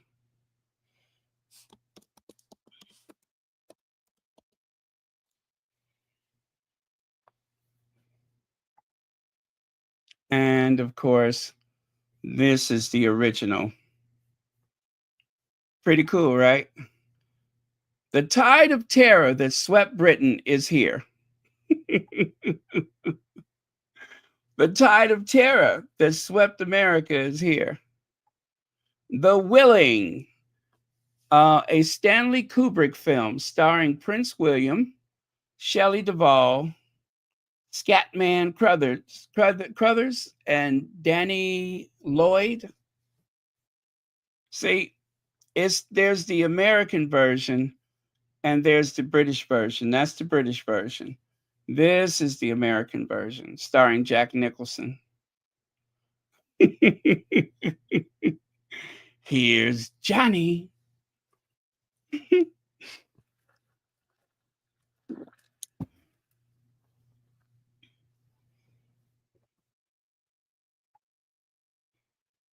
And you know what inspired that, right? Is that there was that picture of him in the back of that taxi. Yeah, there was a picture of him in the back of the taxi.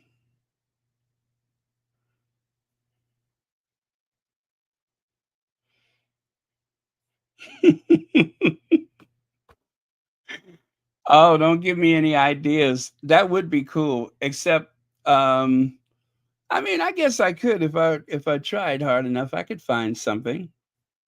I could find something.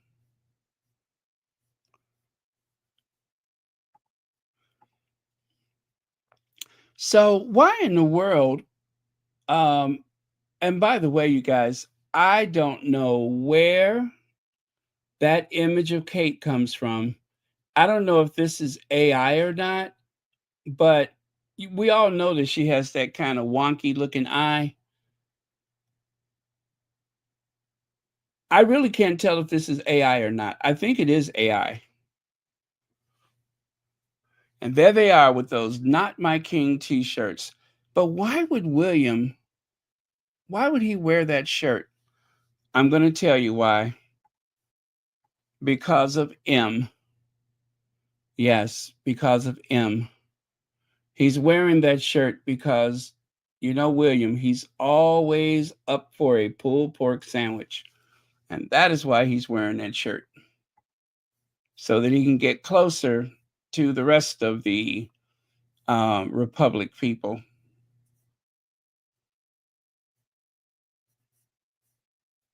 Yep, he's there for M.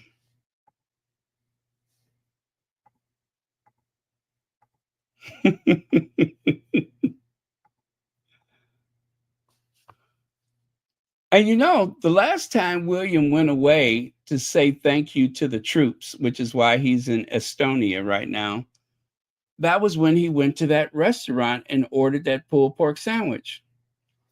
Yeah, same thing. And notice how energetic and behaved and how how energetic and excited he is when they send him away to hang out with the soldiers in uniform. I'm just saying. I'm just saying.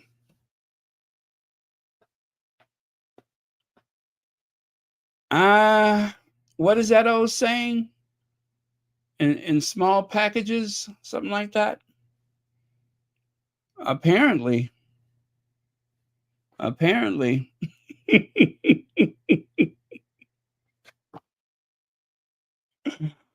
uh oh well, you never know, do you? You never know.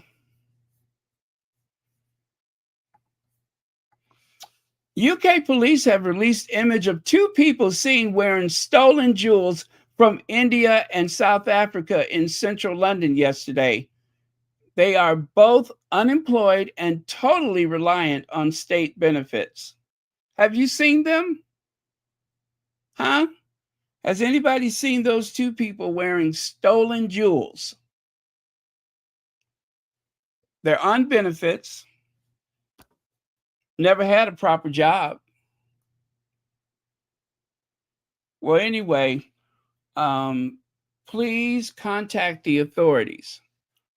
I repeat, UK police have released images of two people seen wearing stolen jewels from India and South Africa in central London yesterday.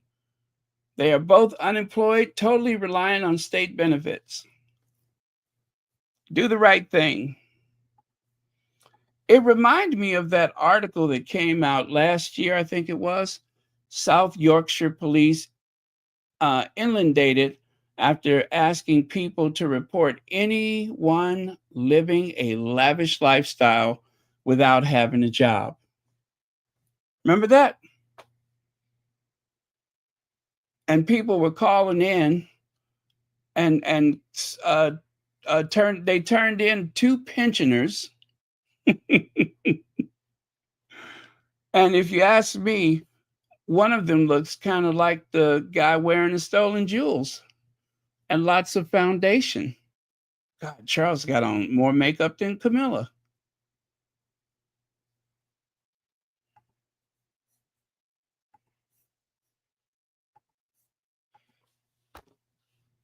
Yeah, so if you see anybody fitting that description, call the Popo.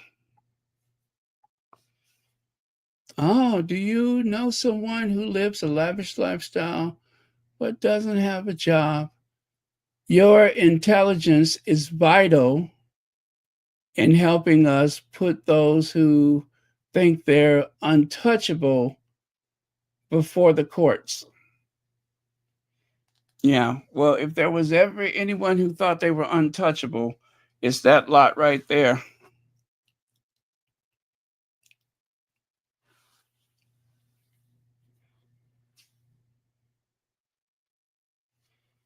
Yeah, those are definitely the untouchables.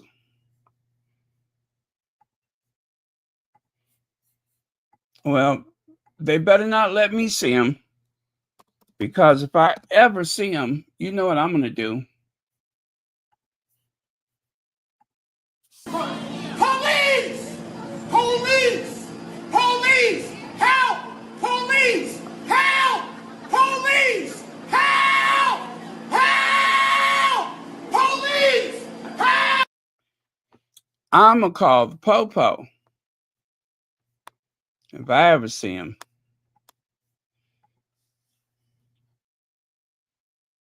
Well, they look guilty. They look guilty if you ask me.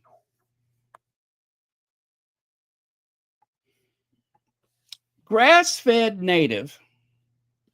Sure is. Now that looks like something or someone who spends their day uh, out to pasture gnawing on the grass. Now that is too clever that he just happened to stand up under that banner.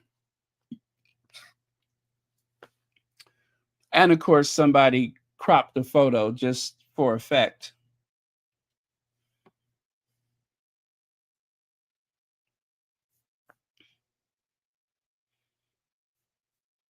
And of course, it wouldn't be Charles if he wasn't wearing that cherry lip blush, the Wet n Wild cherry lip blush. That what do you call it? Lip gloss. Yeah, that's it. I'm sorry. He's wearing that Wet n Wild cherry lip gloss. Looks good on him too.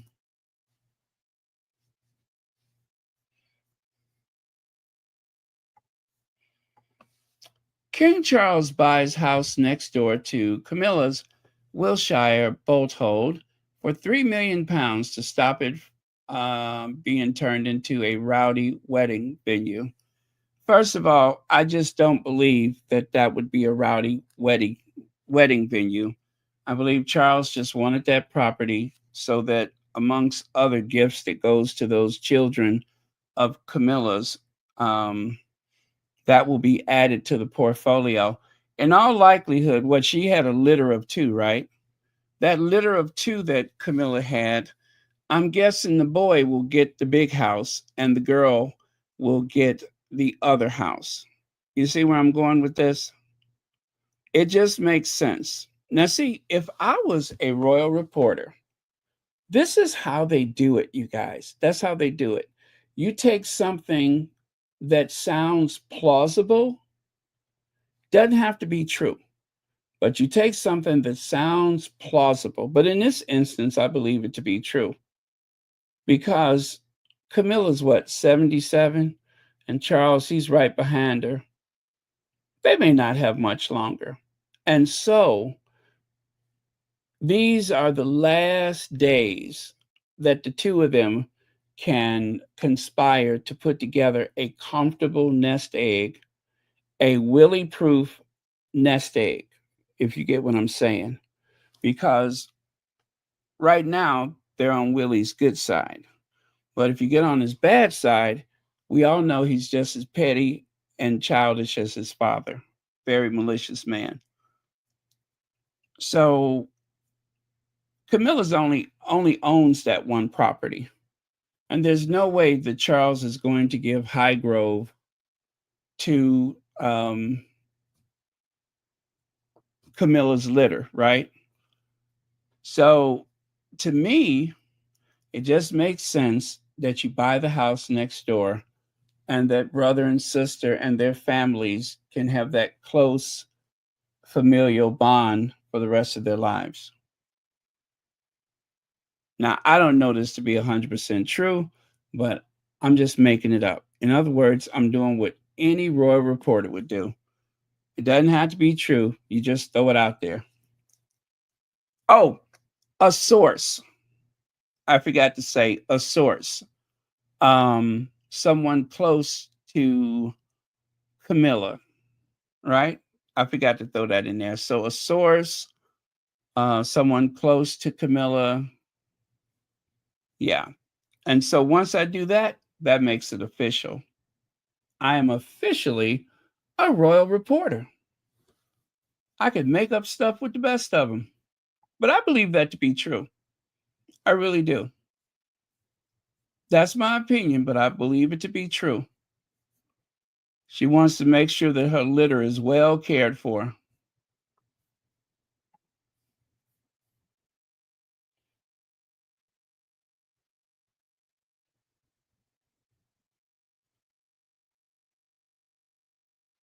Huh. Wait, what is that?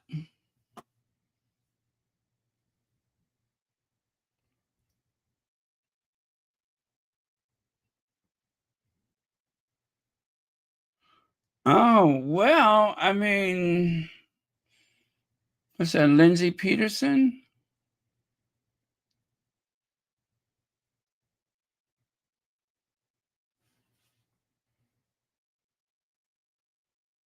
I don't know. I don't know. It might explain it, though. It would explain a lot. You guys, don't forget to hit the thumbs up. There's almost 800 people in the room. Please hit the thumbs up. It goes a long way to drive that algorithm so that we can drive more people to a Sussex friendly space. Your likes, your shares, and of course, your viewing habits, well, it determines the success of the channel. And if you're hate watching, hit the thumbs down. And if you're watching on television, there is a way to do the thumbs up on most smart TVs nowadays.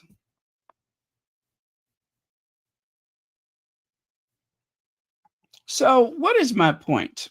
Why do I have these pictures side by side?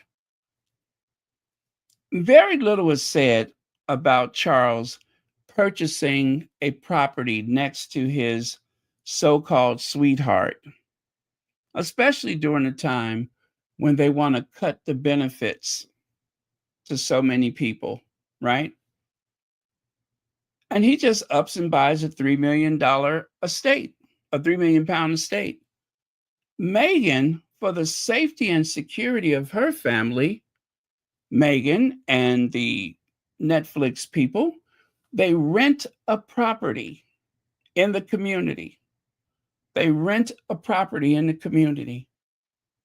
And that's all they can talk about, isn't it? That's all they could talk about.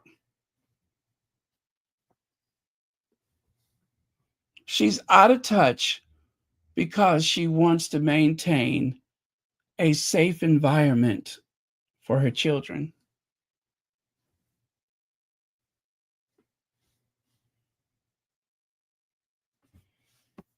Oh, yeah, you got that right. That's more than you can say about Charles. Good point.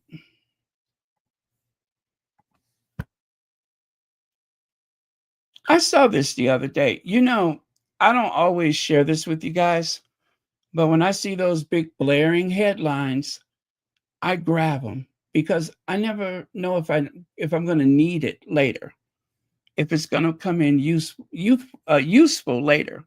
So I just grabbed it. She's a liar. She's a liar. Meghan Markle's former ally claims she lied about knowing Prince Harry.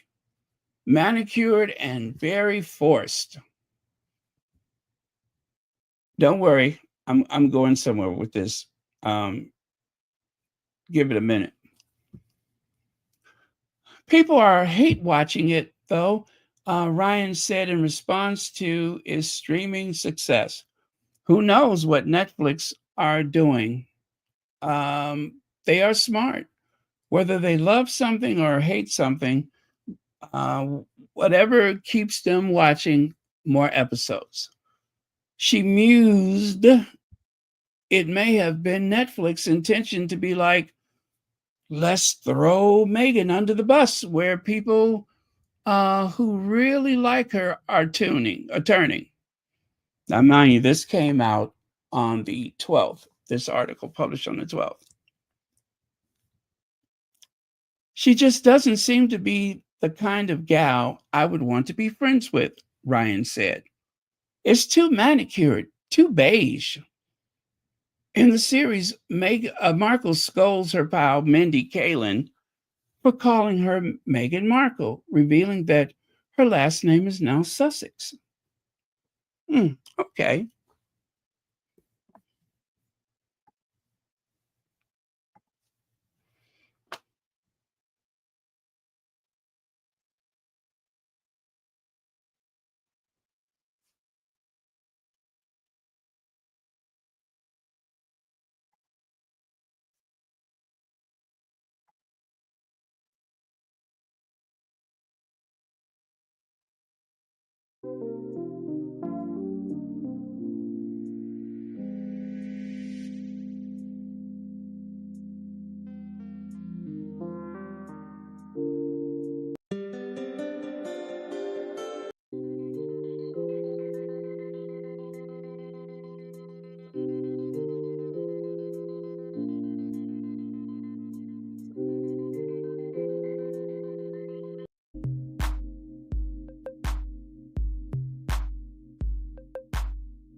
Well, the person who shared that on Twitter, or at least one of the people who shared that on Twitter, um, just put something very sweet in the caption.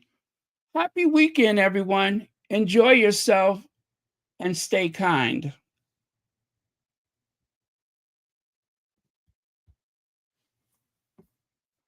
Yeah, I think that sums it up. That sums it up.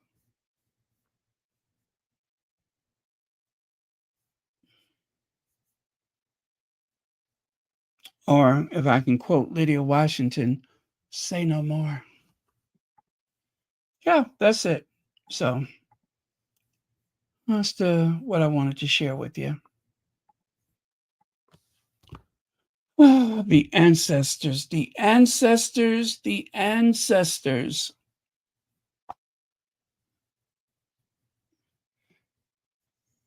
They give comfort to those who have been abused.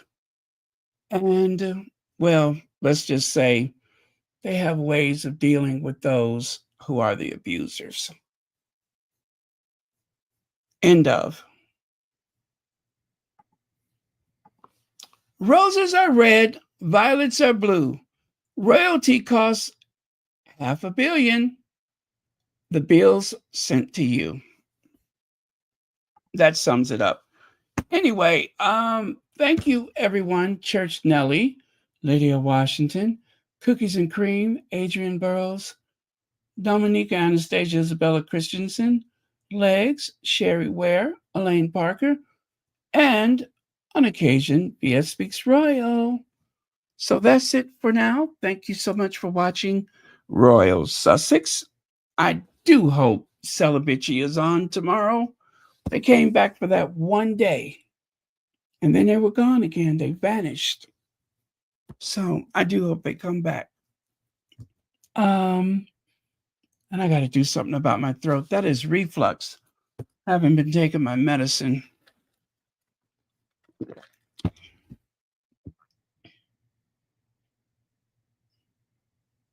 Let's see here. Terry H., good night to you too. Good night to everyone. Or good morning. Or as they say in Switzerland,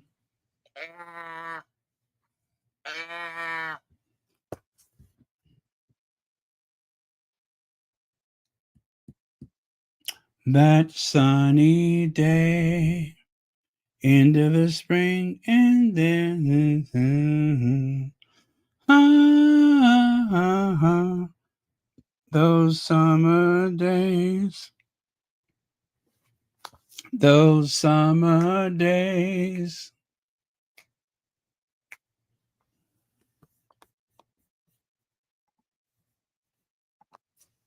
You know, I never knew the words to that song.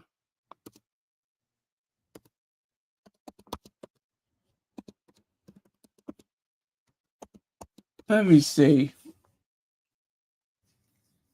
What are the lyrics? What are the lyrics? Oh, they don't want to share them, huh? Hot fun in the summertime.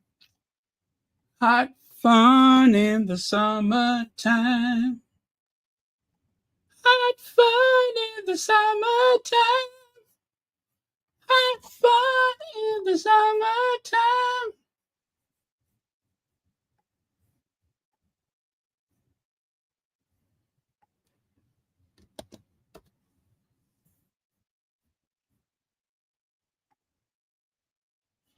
Okay, end of the spring, and here she comes back.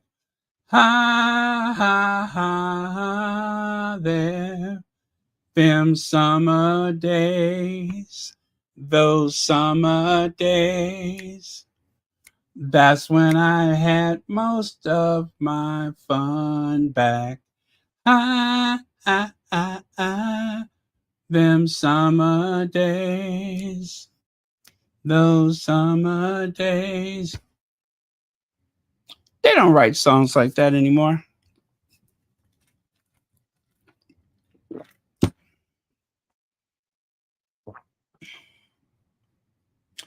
You guys, please remember to extend your prayers for Ozell Dunlap, who is going through a health challenge right now. So, as you know, I have said so many times that your squatty prayers go a long way, a very long way. Prayer works. So do it. Do it, please.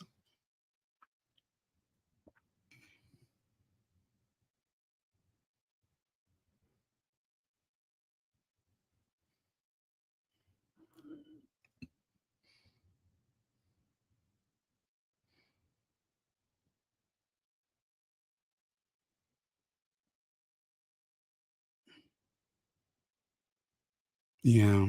Okay, yeah. You guys, please make sure you do that. All right.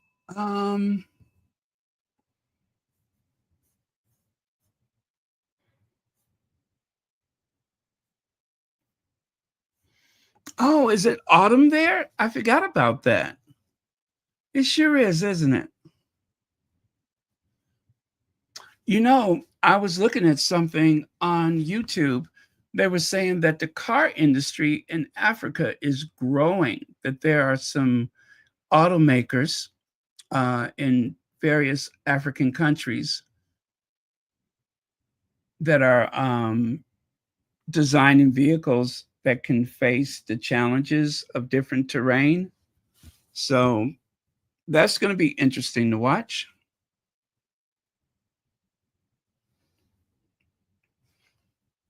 And um, within the next, I don't know how many years, Africa is going to be the most populous continent. There's a young and fast growing population, lots of entrepreneurs. Yeah, there are innovators, change makers. That is going to be something to watch because I believe that Africa, all of the how many nations in Africa is it? That's a lot, right? I believe that the nations in Africa are going to have growth like China. Yeah, it's going to be like China.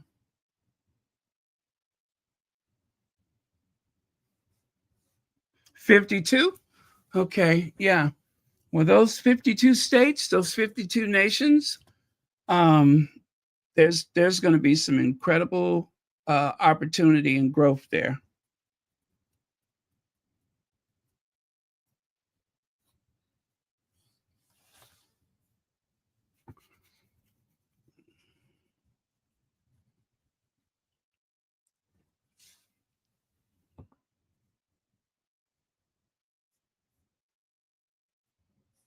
Okay, I think we're good then, right?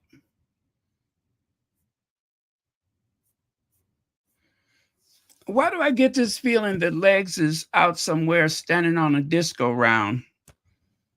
Legs isn't here today. Yeah, I got a feeling Legs is out dancing. Oh, I love the nightlife. I got to boogie on the disco round. Yeah. Please don't talk about love tonight. Please don't talk about sweet love. I want to go where the people dance. I want some action. I want to live action. I got so much to give. I want to give it. I want to get some too. Oh, oh, oh, oh, I love the nightlife. I got to boogie on the disco ride. Yay. You know, I didn't know what she was saying.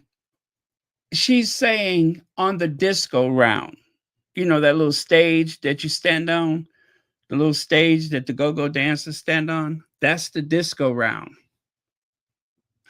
I love the nightlife. I got to boogie on the disco ride. Oh, yay.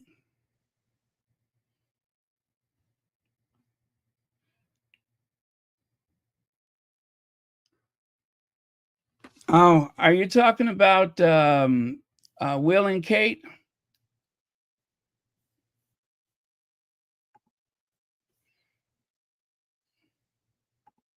Yeah, even their AI photos look pretty bad. uh,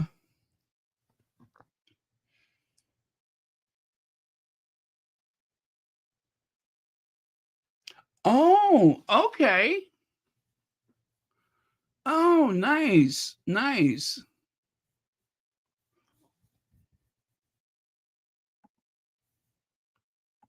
I'm going to look at that right now.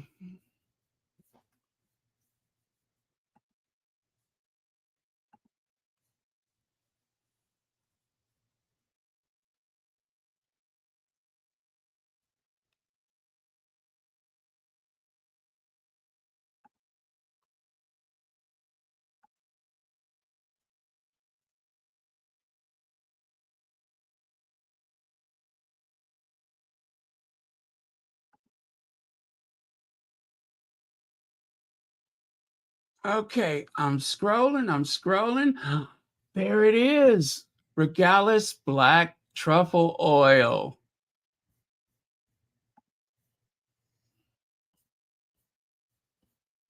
Okay. Some of you might be interested as well, but I promised Royal Sussex I would share the black truffle oil. It was William Sonoma. Let me see, not Neiman Marcus. I haven't tried it on popcorn yet. I bet you that is so good.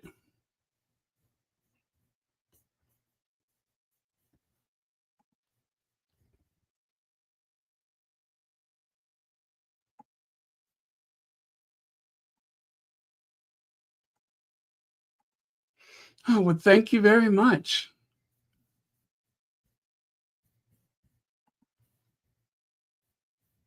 Matter of fact, I better keep that as a screenshot so I don't lose it.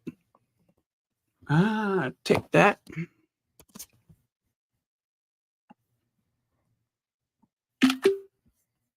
Okay, thank you very much.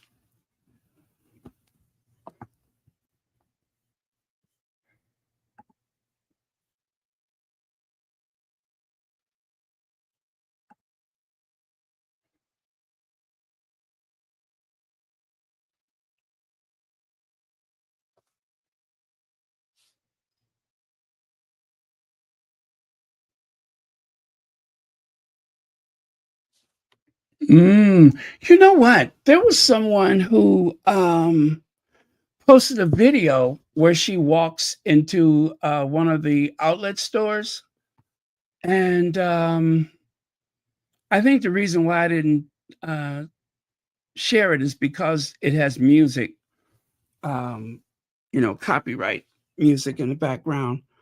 But yeah, it was her first time visiting the store, and of course, it was her first time buying the cookware. And she was very, very happy. Let's see. When I tell you this was love, Megan. Okay, I'm gonna see if I can share it with you. Let me see. There are no lies.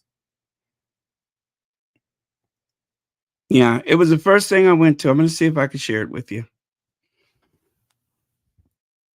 Hopefully, there's no music. I couldn't hear it. I heard something, but I don't know what it was. We'll see. I'll turn the sound down if I have to.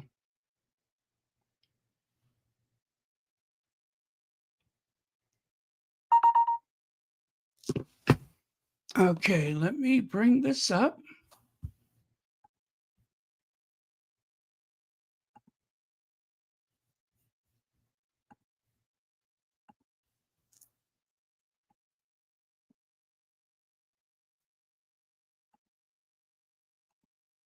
Hey, TikTok family. When I tell you this with Love Megan series has me on a chokehold, there are no lies told there. Why did I find out that there's a La Creuset outlet near me? Here I am, about to enter into fantasy world and add a little bit to my collection. Oh my God. Good morning. Oh my gosh, first thing? Right? Love that. Love it. You know, with Love Megan has me on a chokehold. You are not alone in that journey, I promise. And so I am here today to purchase. Okay. Do you know what we're kind of looking for? I don't. Okay, they got too much of that music in the background. Live my life. That's fair. Okay, so that was Hey, TikTok. what is it? Is it Autism Big Mama? Yeah, on TikTok. But how sweet is that? She takes us along on her first visit to Le Creuset. Let's take another look at the inside of the store.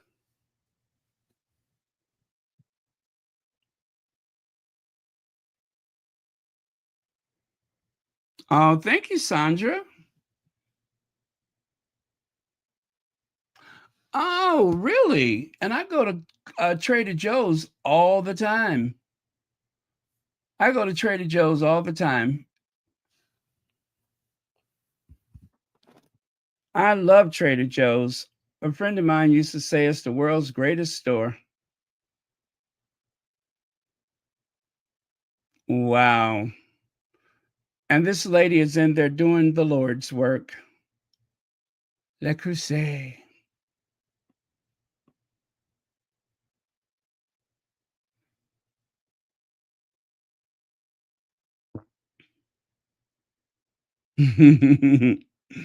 So, I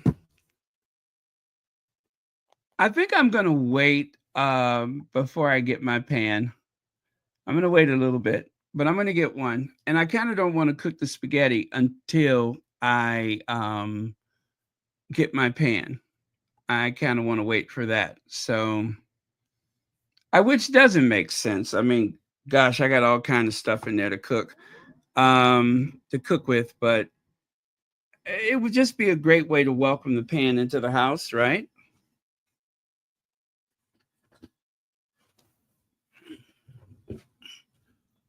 It would make me feel closer to Meghan. So that's the reason why I would rather wait until I get the pan to do it.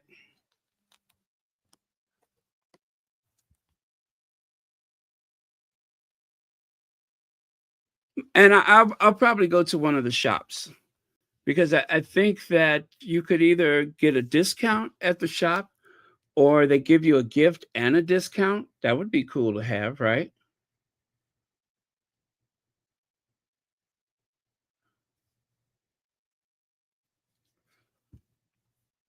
Yeah, but I want to go to the shop so that I could look around and enjoy the scenery. Le Creuset. There we go. That helps set the mood, doesn't it?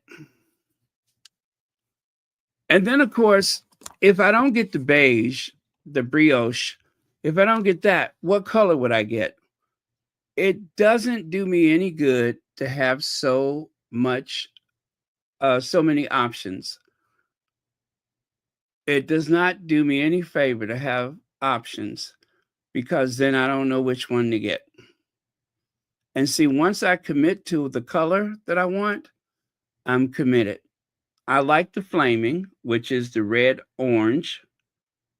I love the red because I love the Eiffel Tower, but I think you can get the Eiffel Tower on the other ones too. But then you know what I'm saying? I feel like I should be very loyal to the Duchess of Sussex and get the beige brioche. So that's the problem. But I love orange.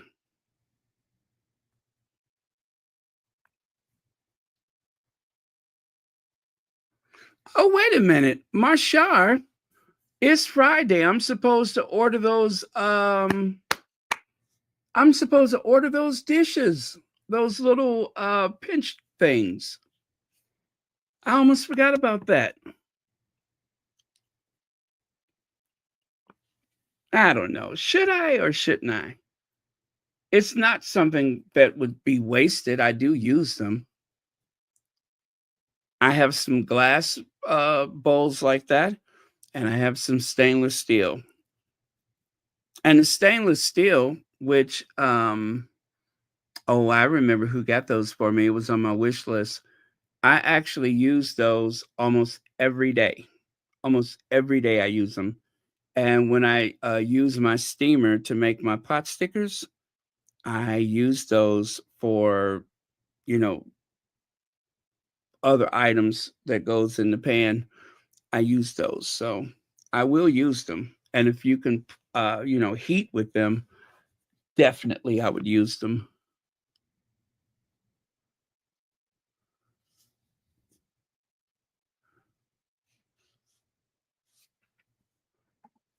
Let's see. Red and silver is the color of our kitchen. Those would look great in our home. Okay.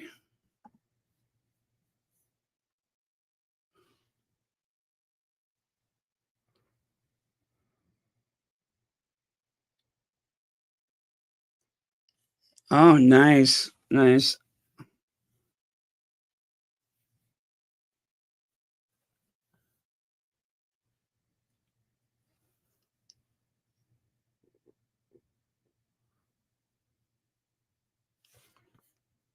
Right? I should just do it, right? I mean, it's only $29. It's only $29. And then that way I can feel like I'm a part of it all. That is very important to me. I want to feel part of it.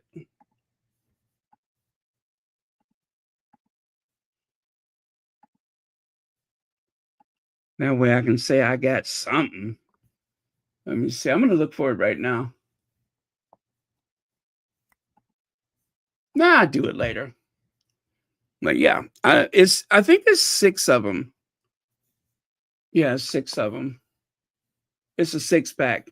And you could either do the one color or you can get the multicolor. I'm gonna get the multi-pack.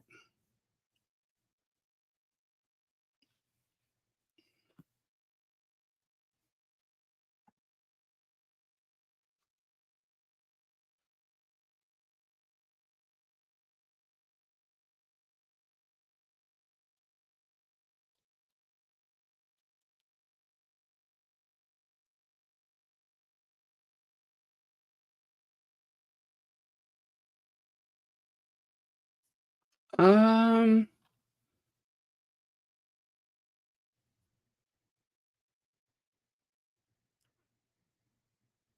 wow.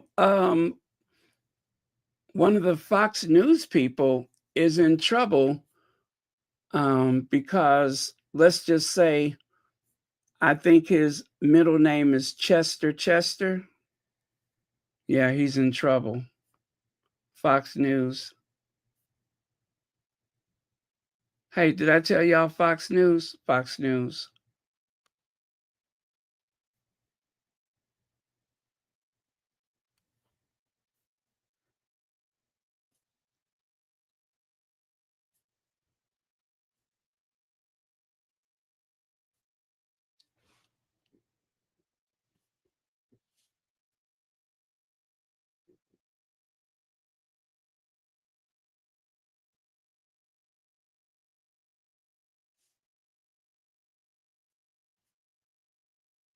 Okay. Let me see. And did you guys hear about Heathrow Airport? About the transformer going out and flights being diverted?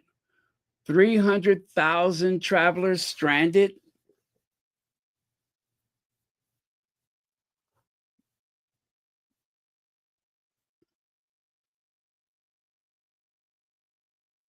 All of that because of a power transformer.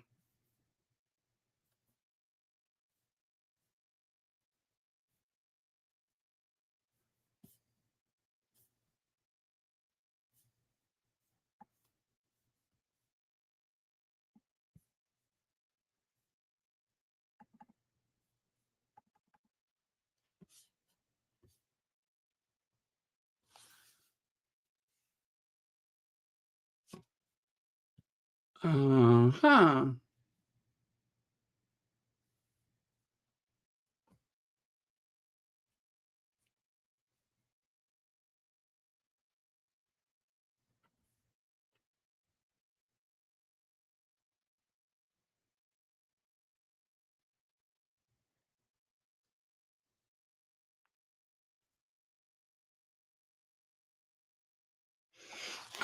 I'm looking at the handwriting analysis.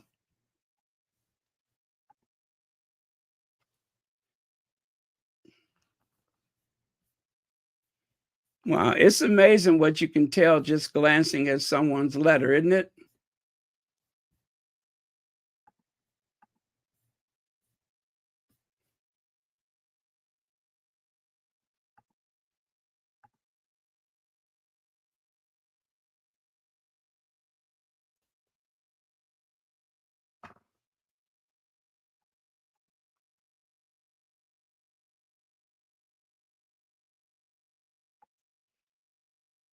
Yeah. Well, and you know what? I mean, is it too soon? I don't think that it's in the cards for Meghan, but you know what I'm saying? If you're gonna do any kind of ad work or something like that, I mean, it's let's just say with the past couple weeks with everything published about the cookware invoking Megan's name, may as well have like a traditional, at least a print ad or something. I think that would be so cool.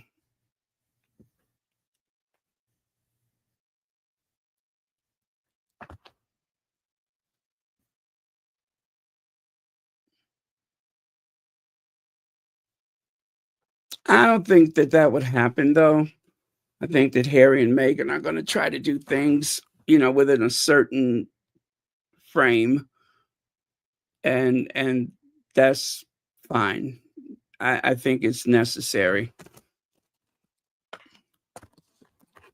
but I want them to get paid too.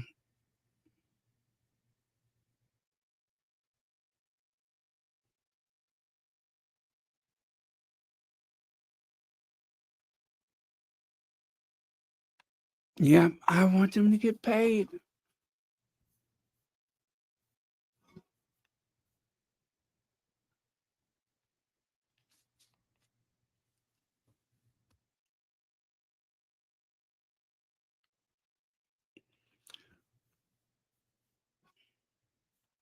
I can see your true colors shining through. I can see your true colors, and that's why I love you. True colors, true colors.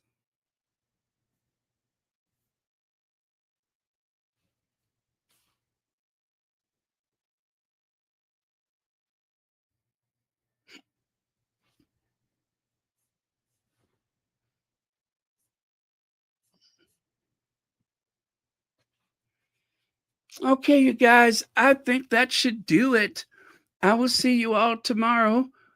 Hopefully, earlier rather than later. We'll see what happens. I just feel like I got this feeling that there's going to be a Sussex sighting this weekend. I just got that feeling.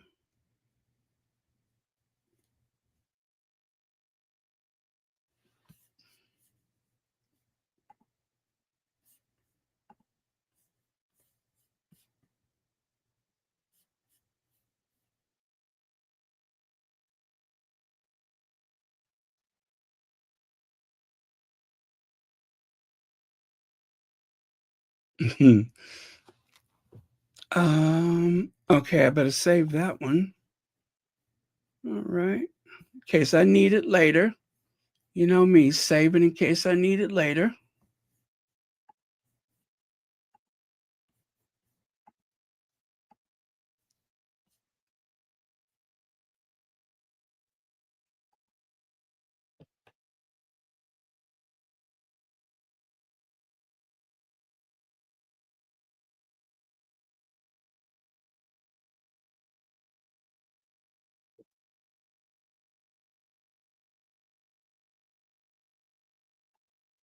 Well, I'm just taking a look at the what do you call this? Twitter, just to see if anything interesting has popped up.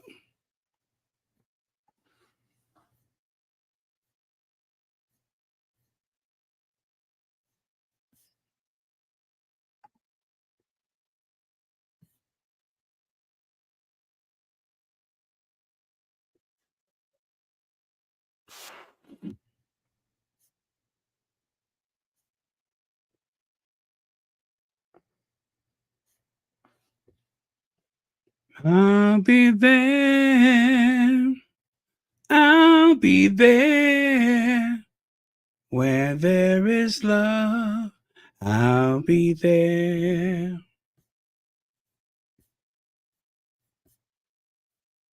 Just call my name and I'll be there.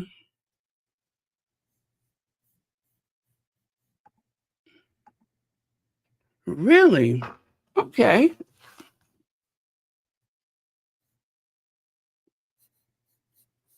Thank you for that.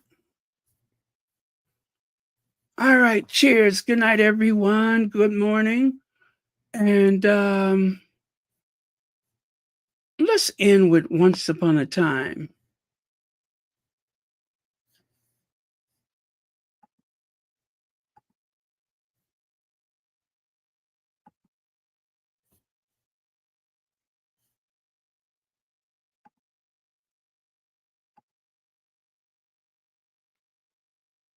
Okay, here we go. Cheers.